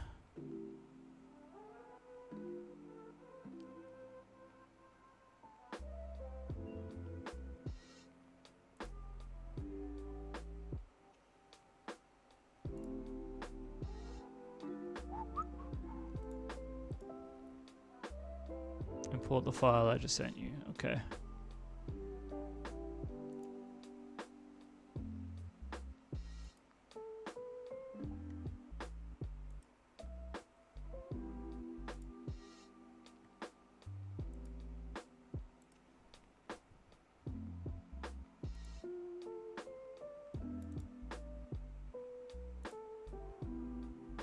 Yo, nice. Thank you.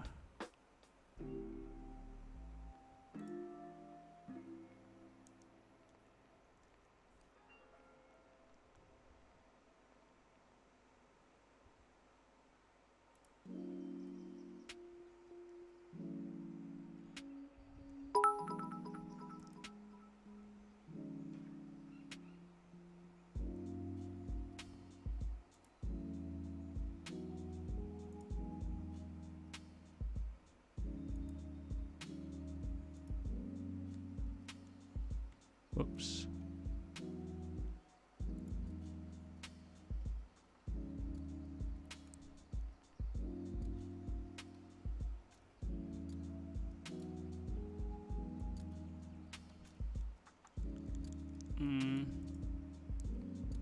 The fact that it's not doing this.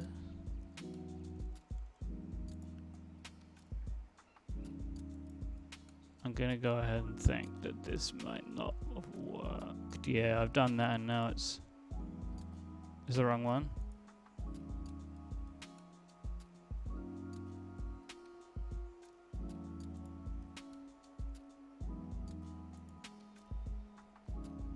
Oh yeah, I did the wrong one, huh?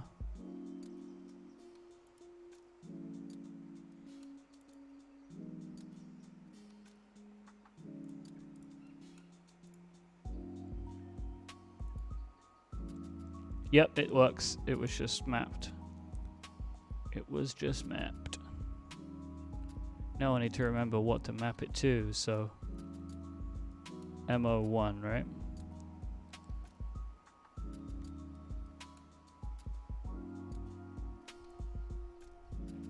So I want this to be right windows. Yo, Ian. With the 5 gifts as subs, thank you. That's super cool. Thank you so much.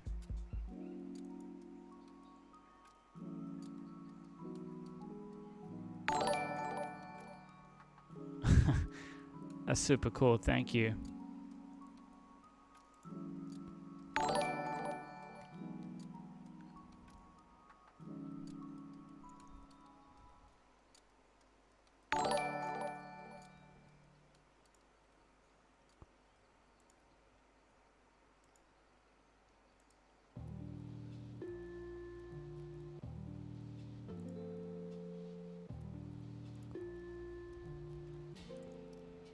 Come back to configuring that again in a bit when I've actually got the keys in that I want and where I want them. Make sure they're all doing the things that I want. But yes, that is it. 2 for 2 on soldering the boards, which is awesome. Thank you, Mode Obscure for the tech support there.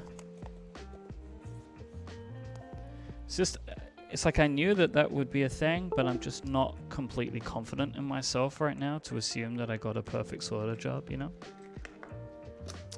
Alright, so now we can continue putting this beautiful thing together.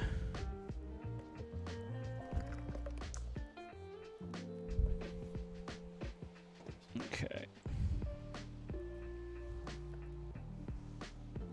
Oops, just dropped the screws that I needed. Like a fool.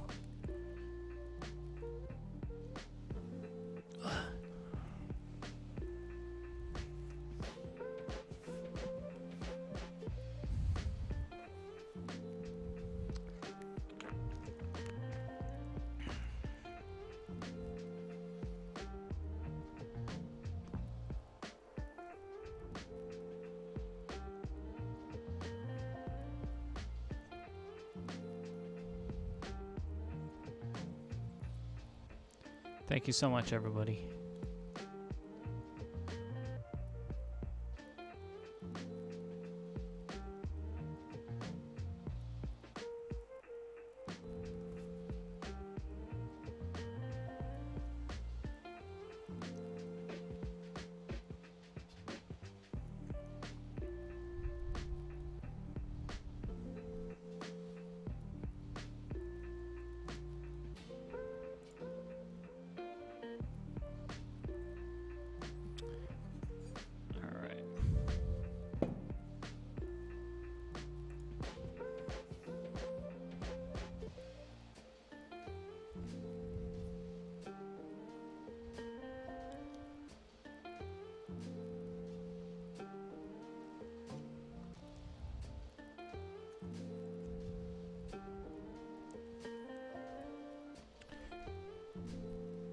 Yeah, I'm copying the gift. I'm looking at the gift that you sent me now.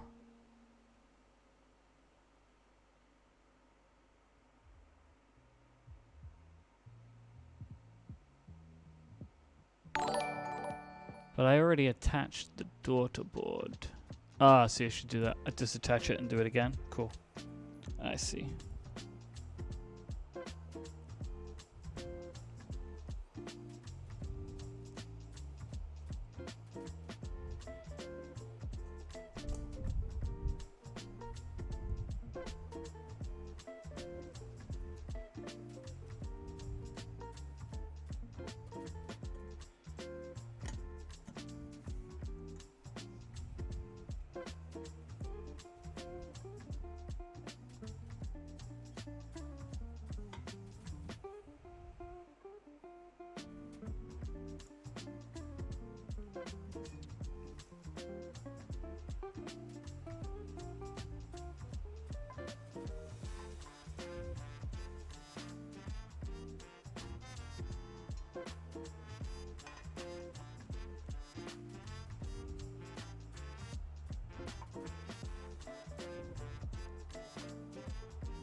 Oh dear.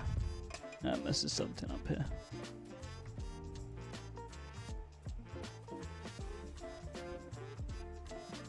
Ah, it's getting there.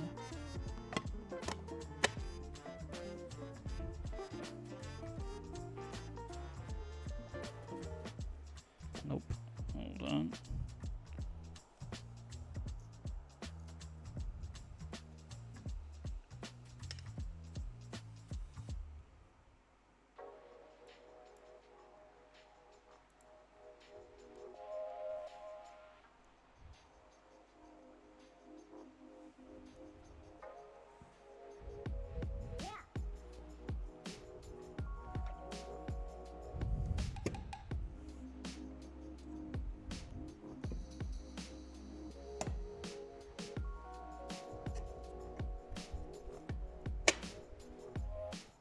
This is totally me just being cautious here.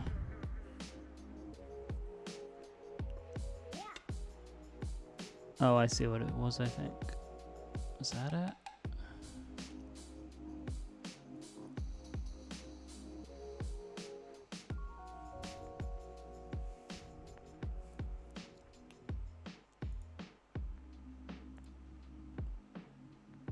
Ba, ba, ba.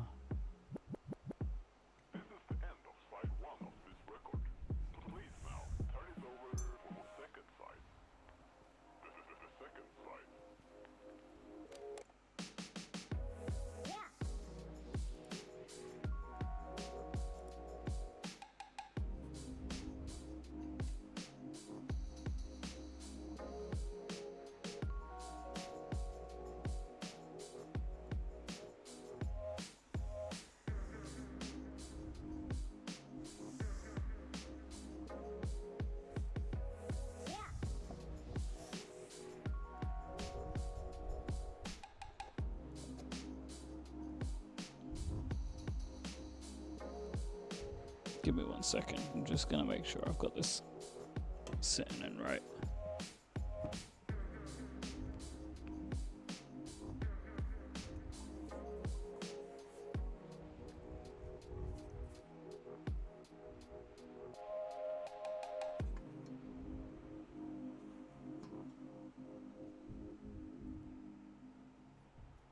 Yeah, I feel it. Okay, cool.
Yeah, I figured I'm squeezing, right? That's the one thing I was just making sure is that I was supposed to squeeze it. I didn't want to be squeezing something I shouldn't.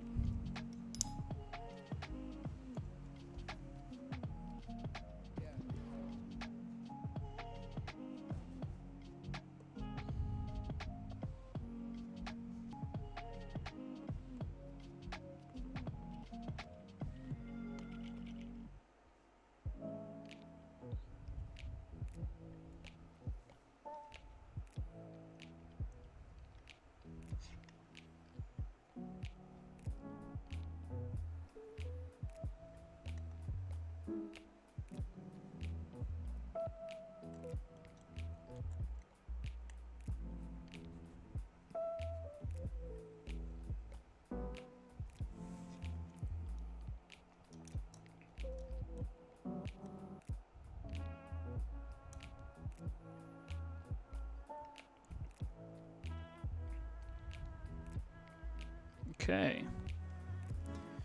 Just one last test to make sure that I put it all together right.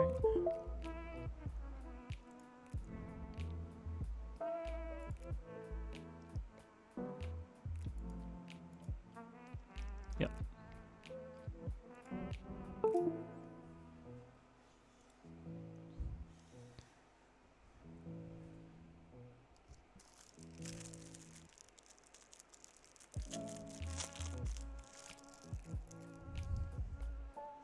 Ooh, nice cloth.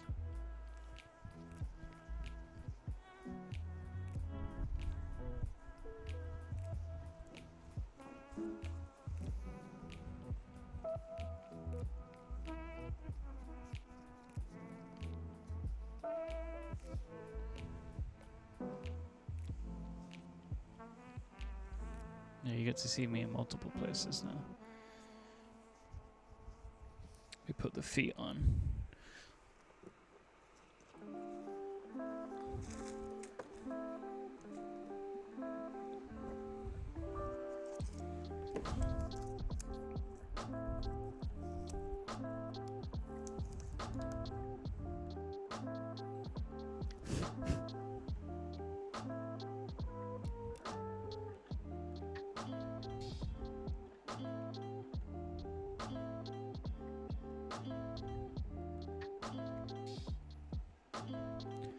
This keyboard is absolutely beautiful. This feels so special.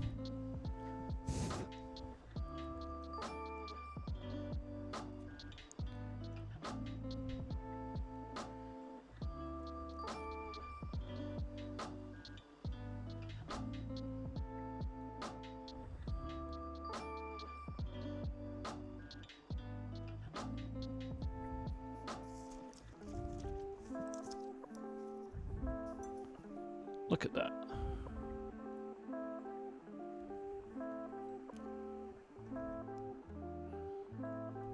All right, keycap time. This is my favorite time. It's keycap time. I love this microfiber cloth. I love the size of it. I'll get a lot of use out of that. I agree with what Ian's saying in the chat room. There are certain products that you can tell that the people that made it really cared. This is one of those products. And in the conversations I've had with the people at Mode, like, they care. And I think it's super cool. I think they have done an absolutely fantastic job with this thing.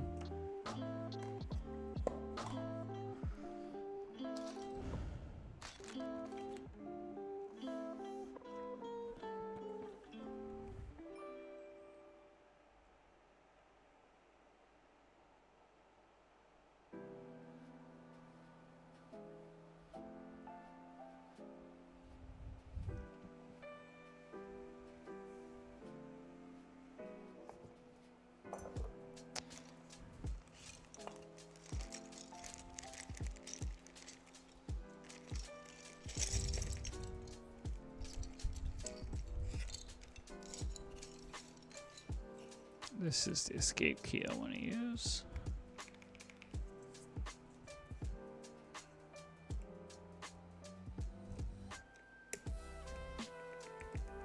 God, such an unfortunate spacebar. I took this off of the tofu.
I haven't put anything else on the tofu yet.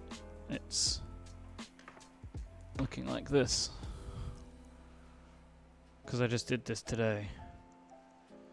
And then also, my Rama is completely empty right now.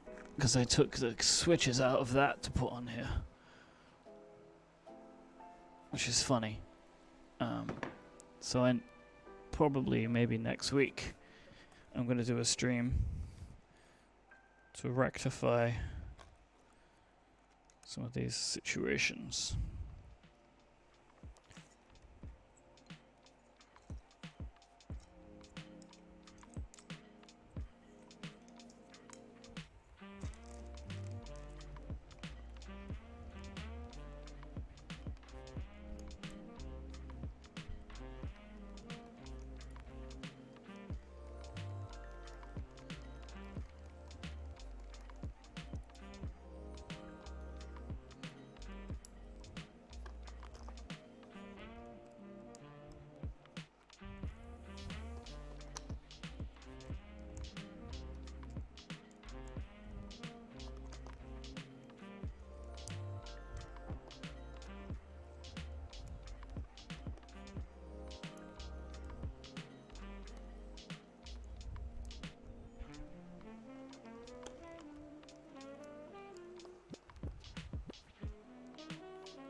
Yeah, I'm into how this set looks on this keyboard.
Oops.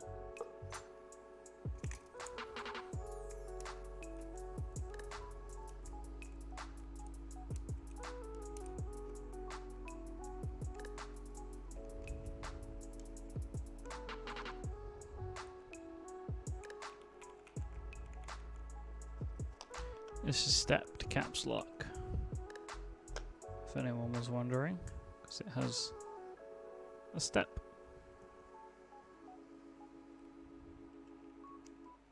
It feels really good, but I will leave that for a moment.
Neither of them feel great, the bent space bars. Let me put a space bar that I know.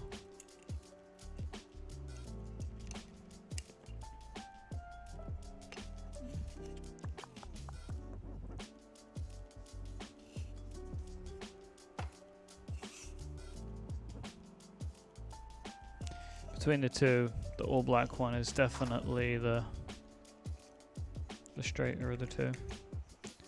So I'll come back to that at some point.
Now, what shall I put?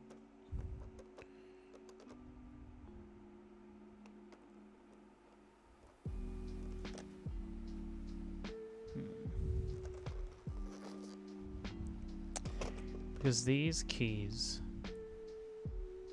at the top here by default is mute, volume up, volume down.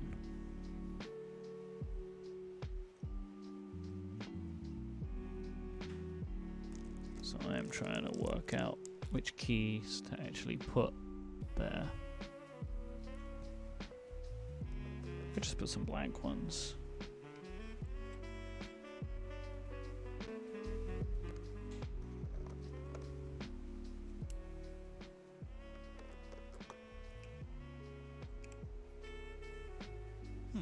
works actually.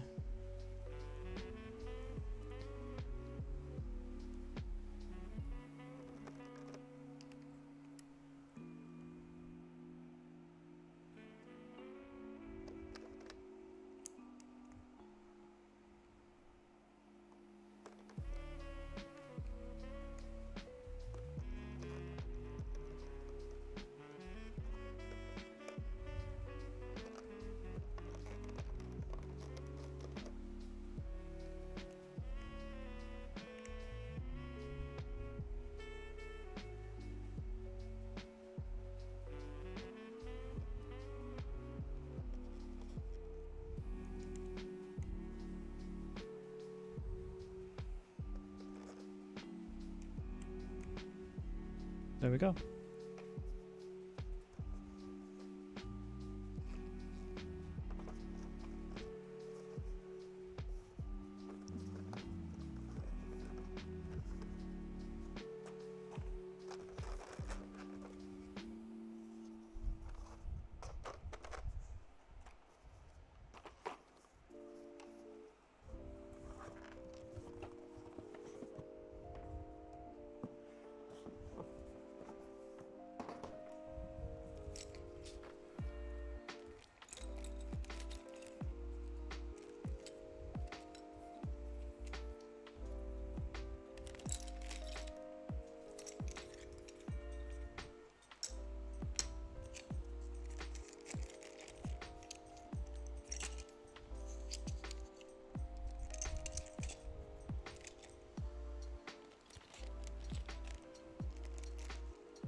Looks great, right?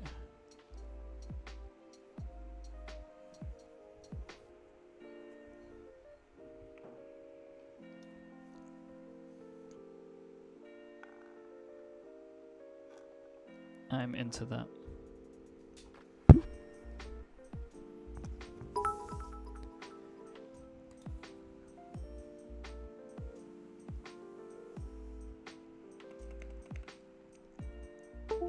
You know what comes next. See how, I'm gonna see how it feels. So. Ooh.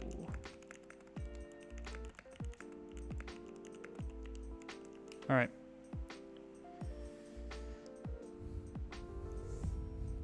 Type in test time. You want to hear how it sounds like? Sound test, I should say, rather than type in test.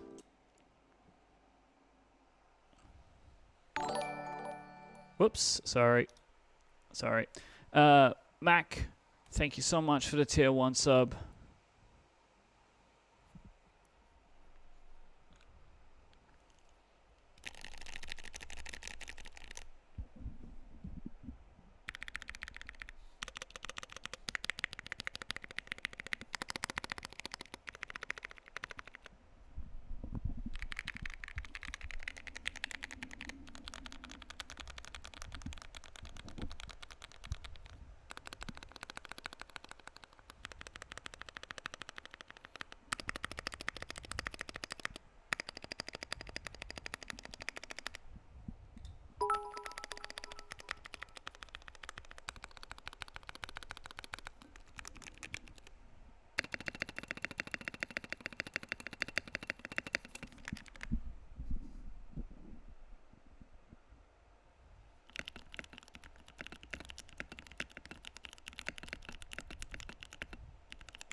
Jay Withy for the Prime sub, thank you. It sounds really good. It's like I'm starting to get more of a understanding of how some of this stuff works because oh my word, this caps is warped too.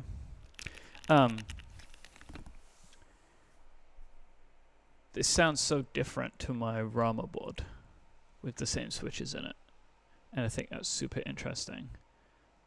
Like the Rama has a deeper sound, like people call it like a more hollow sound, and this feels really like compact. Will sound different with GMK. I have a GMK set.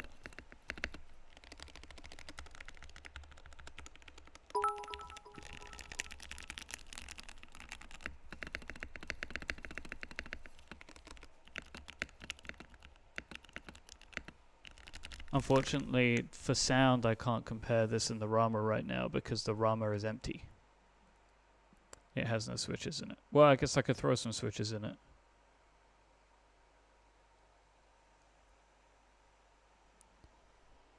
Yeah, I could throw some switches in it real quick. Hold on, let me grab the stuff.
I have just realized I have a better keycap set for this board. Olivia. GMK Olivia. I think that will actually be a nicer pairing than Hive.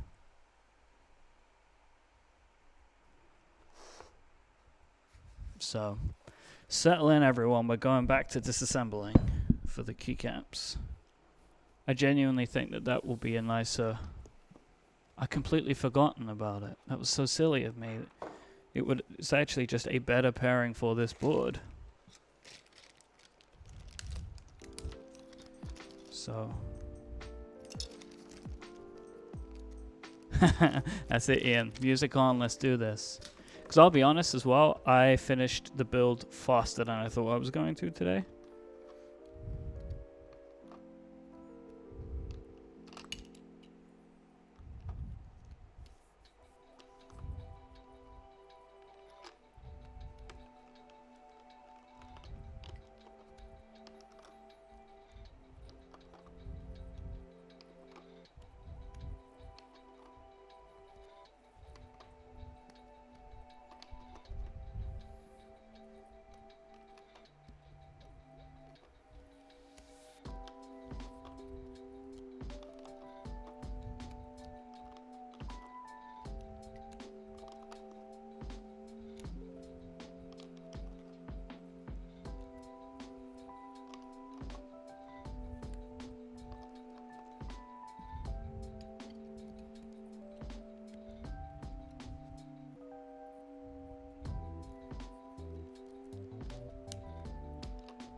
Yeah, when I was thinking about like what keycaps do I want to put in this, I'd completely forgotten about GMK Olivia.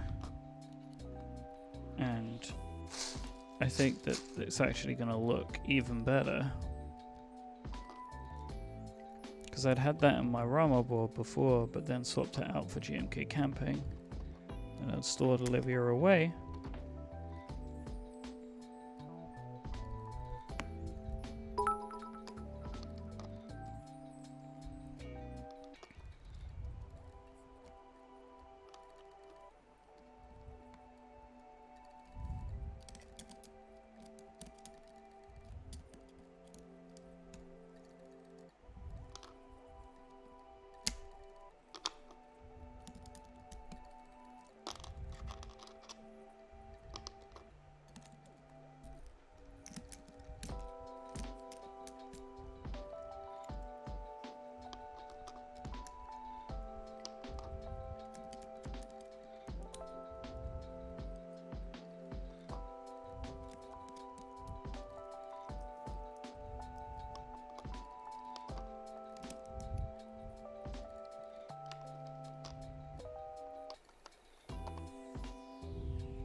Okay.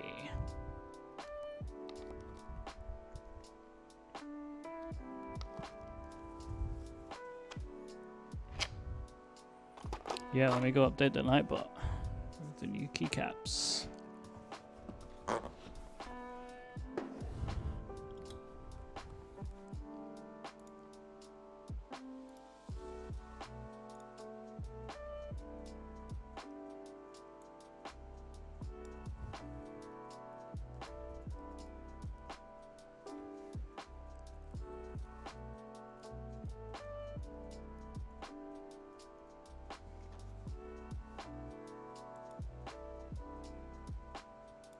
Yes, Tony, I do track. I track my keyboard streaming time. Okay, so this one might take me a little longer to put together because I just had these in a bag.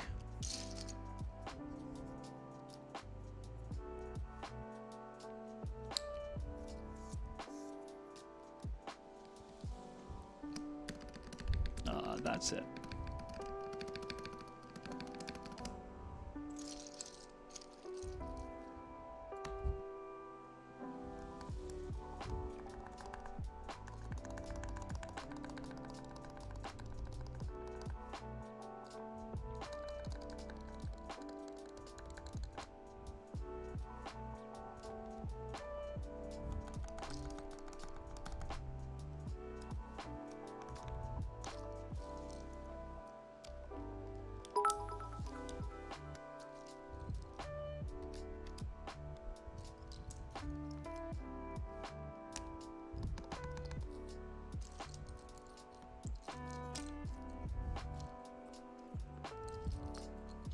I am very pleased that there were questions asked about the keycap set and recommending GMK and stuff, so thank you to everybody that asked questions there because it made me remember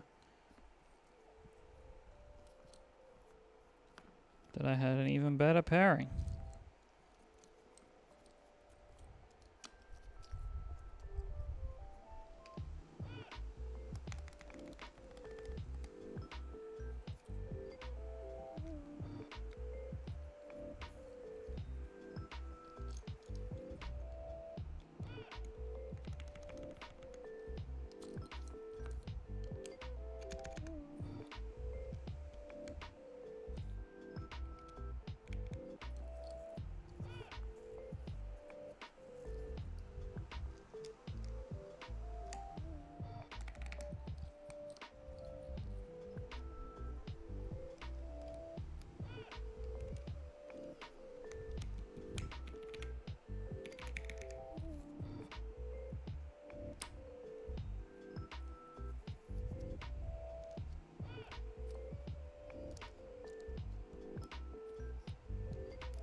I also really like how there's alternating colors in the function keys.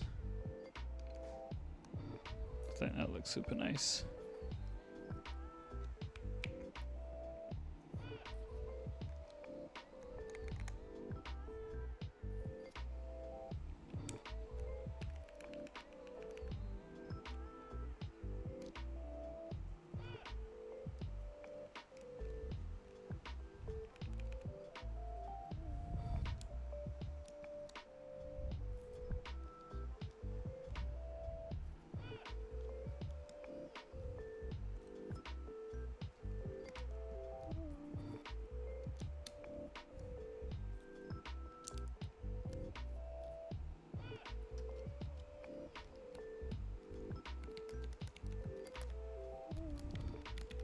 Yeah, it is super cool how creative the people in this community are and the names that they come up with things and all these different ideas and branding things. It's really, it's really very impressive. There's some very, very talented people that work on these things.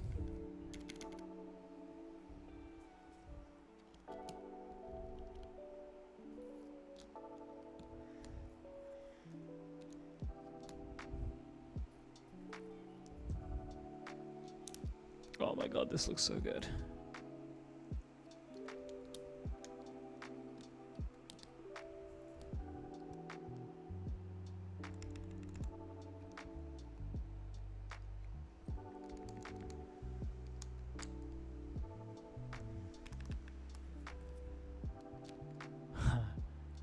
Googly eye keycaps. I would do that. It'd be super weird to type on, but if it was for charity.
Now that looks good, right?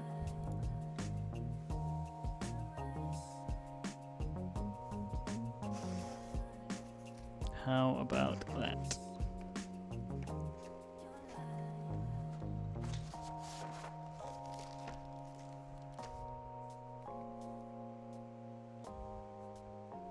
Yeah, I know the volume buttons change.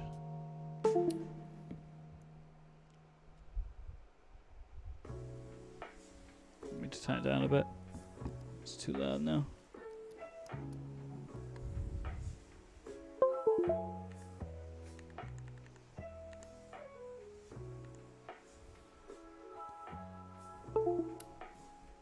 Yeah, this was the right call.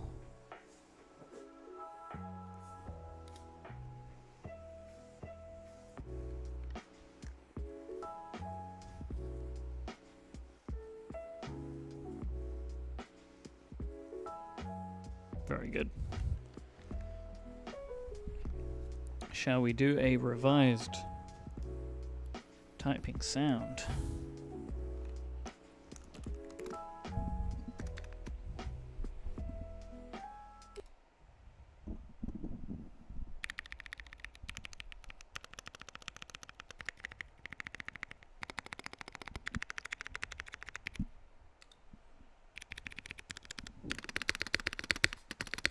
That is it. That space was so good. It was so bad before.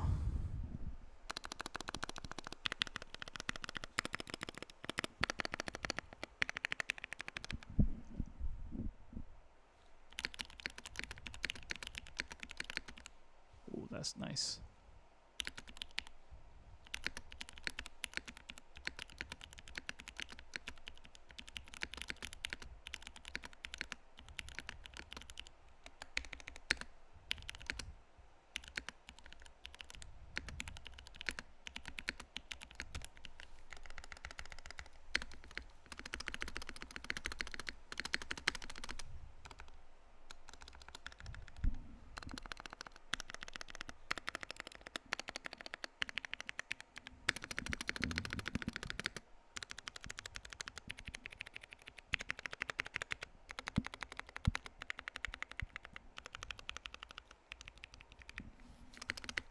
Yeah, the spacebar is a little rattly. Probably needs more lube. I'll go in and fix that another time. But I know that it is, but it doesn't bother me.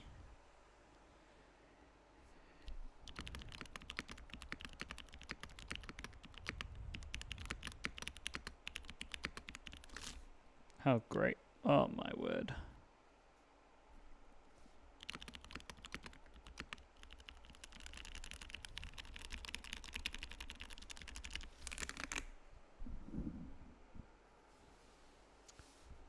I'm very happy with this. Very, very happy. This is a no joke keyboard right here.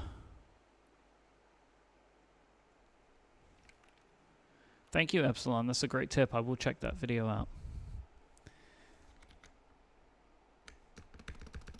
Yeah, I again want to thank Mode for getting one of these over to me to build today. You can get one of these keyboards for yourself, and I really, really recommend it. It is absolutely beautiful. It's so well made. I really, really love it. They've done a fantastic job with this. Super, super good job. It's modedesigns.com, and you can. I think right now they have some of their first edition, which is what I have. They have some of those in stock, and they're $600.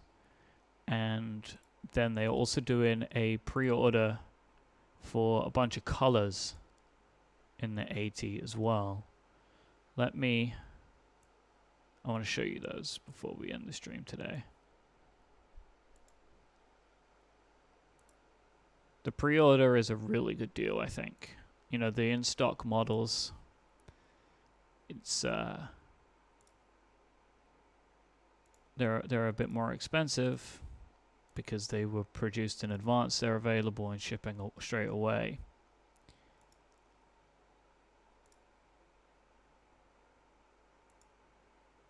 So these are what these are the pre-order versions. So Jujura, this isn't sponsored. They Mode reached out to send me this to see if I wanted to build it on stream, and I said yes. And I had the choice of either sending it back to them or getting it for them for a discount, and I wanted it, so I bought it from them. And so they gave me a good deal, but they also wanted me to review it and build it and review it on the stream, so which I'm very thankful for. So these are the different color options that they have. This one I am very into. It's called Deco. And these versions of the 80, you can buy color matched cables as well. I think that deco one is beautiful.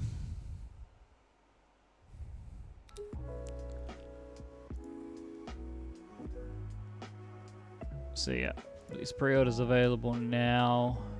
These are the cables. They're working with Swift cables. So like, look at that matching cable.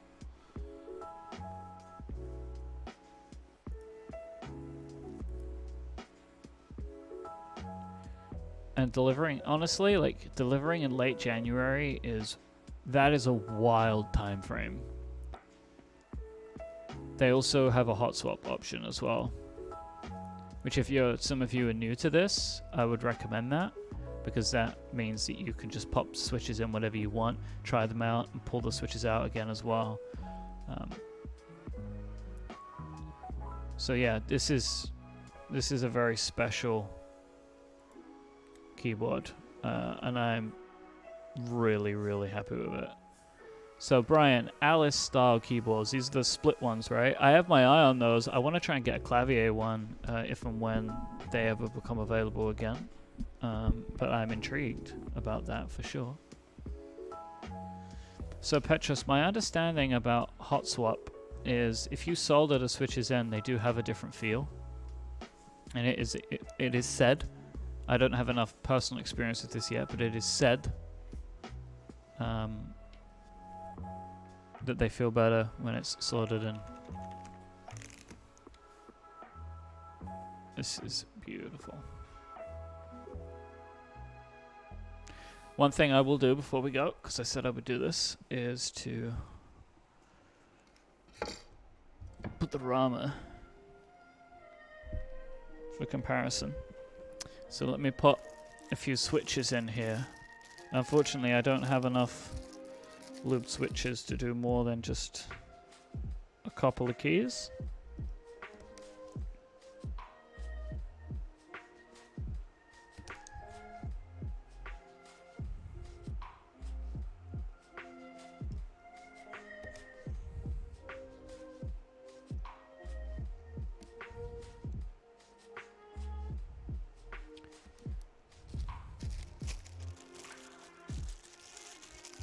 So yeah, the Rama's are bigger. The same layout, but it's physically much bigger, much higher, so the typing angle is much more aggressive. So you can see, like, this is, you know, much, much lower of a board.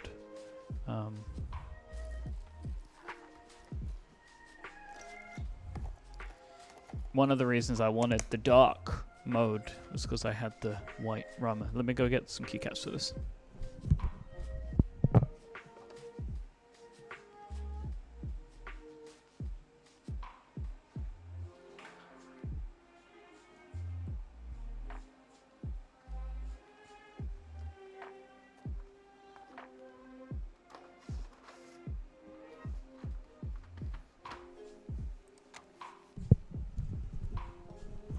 For additional help in comparison's sake, I got another GMK set. This is GMK Camping.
Very different. Again, like, I don't feel like I prefer one or the other, because they're not wildly different, but they are different. One of the things that I definitely notice is, especially towards the bottom of the Rama board, there is much more of a thunk kind of sound, and because it's higher up. I will say that the lubricant in the stabilizer in this is vastly better than this. I need to improve that.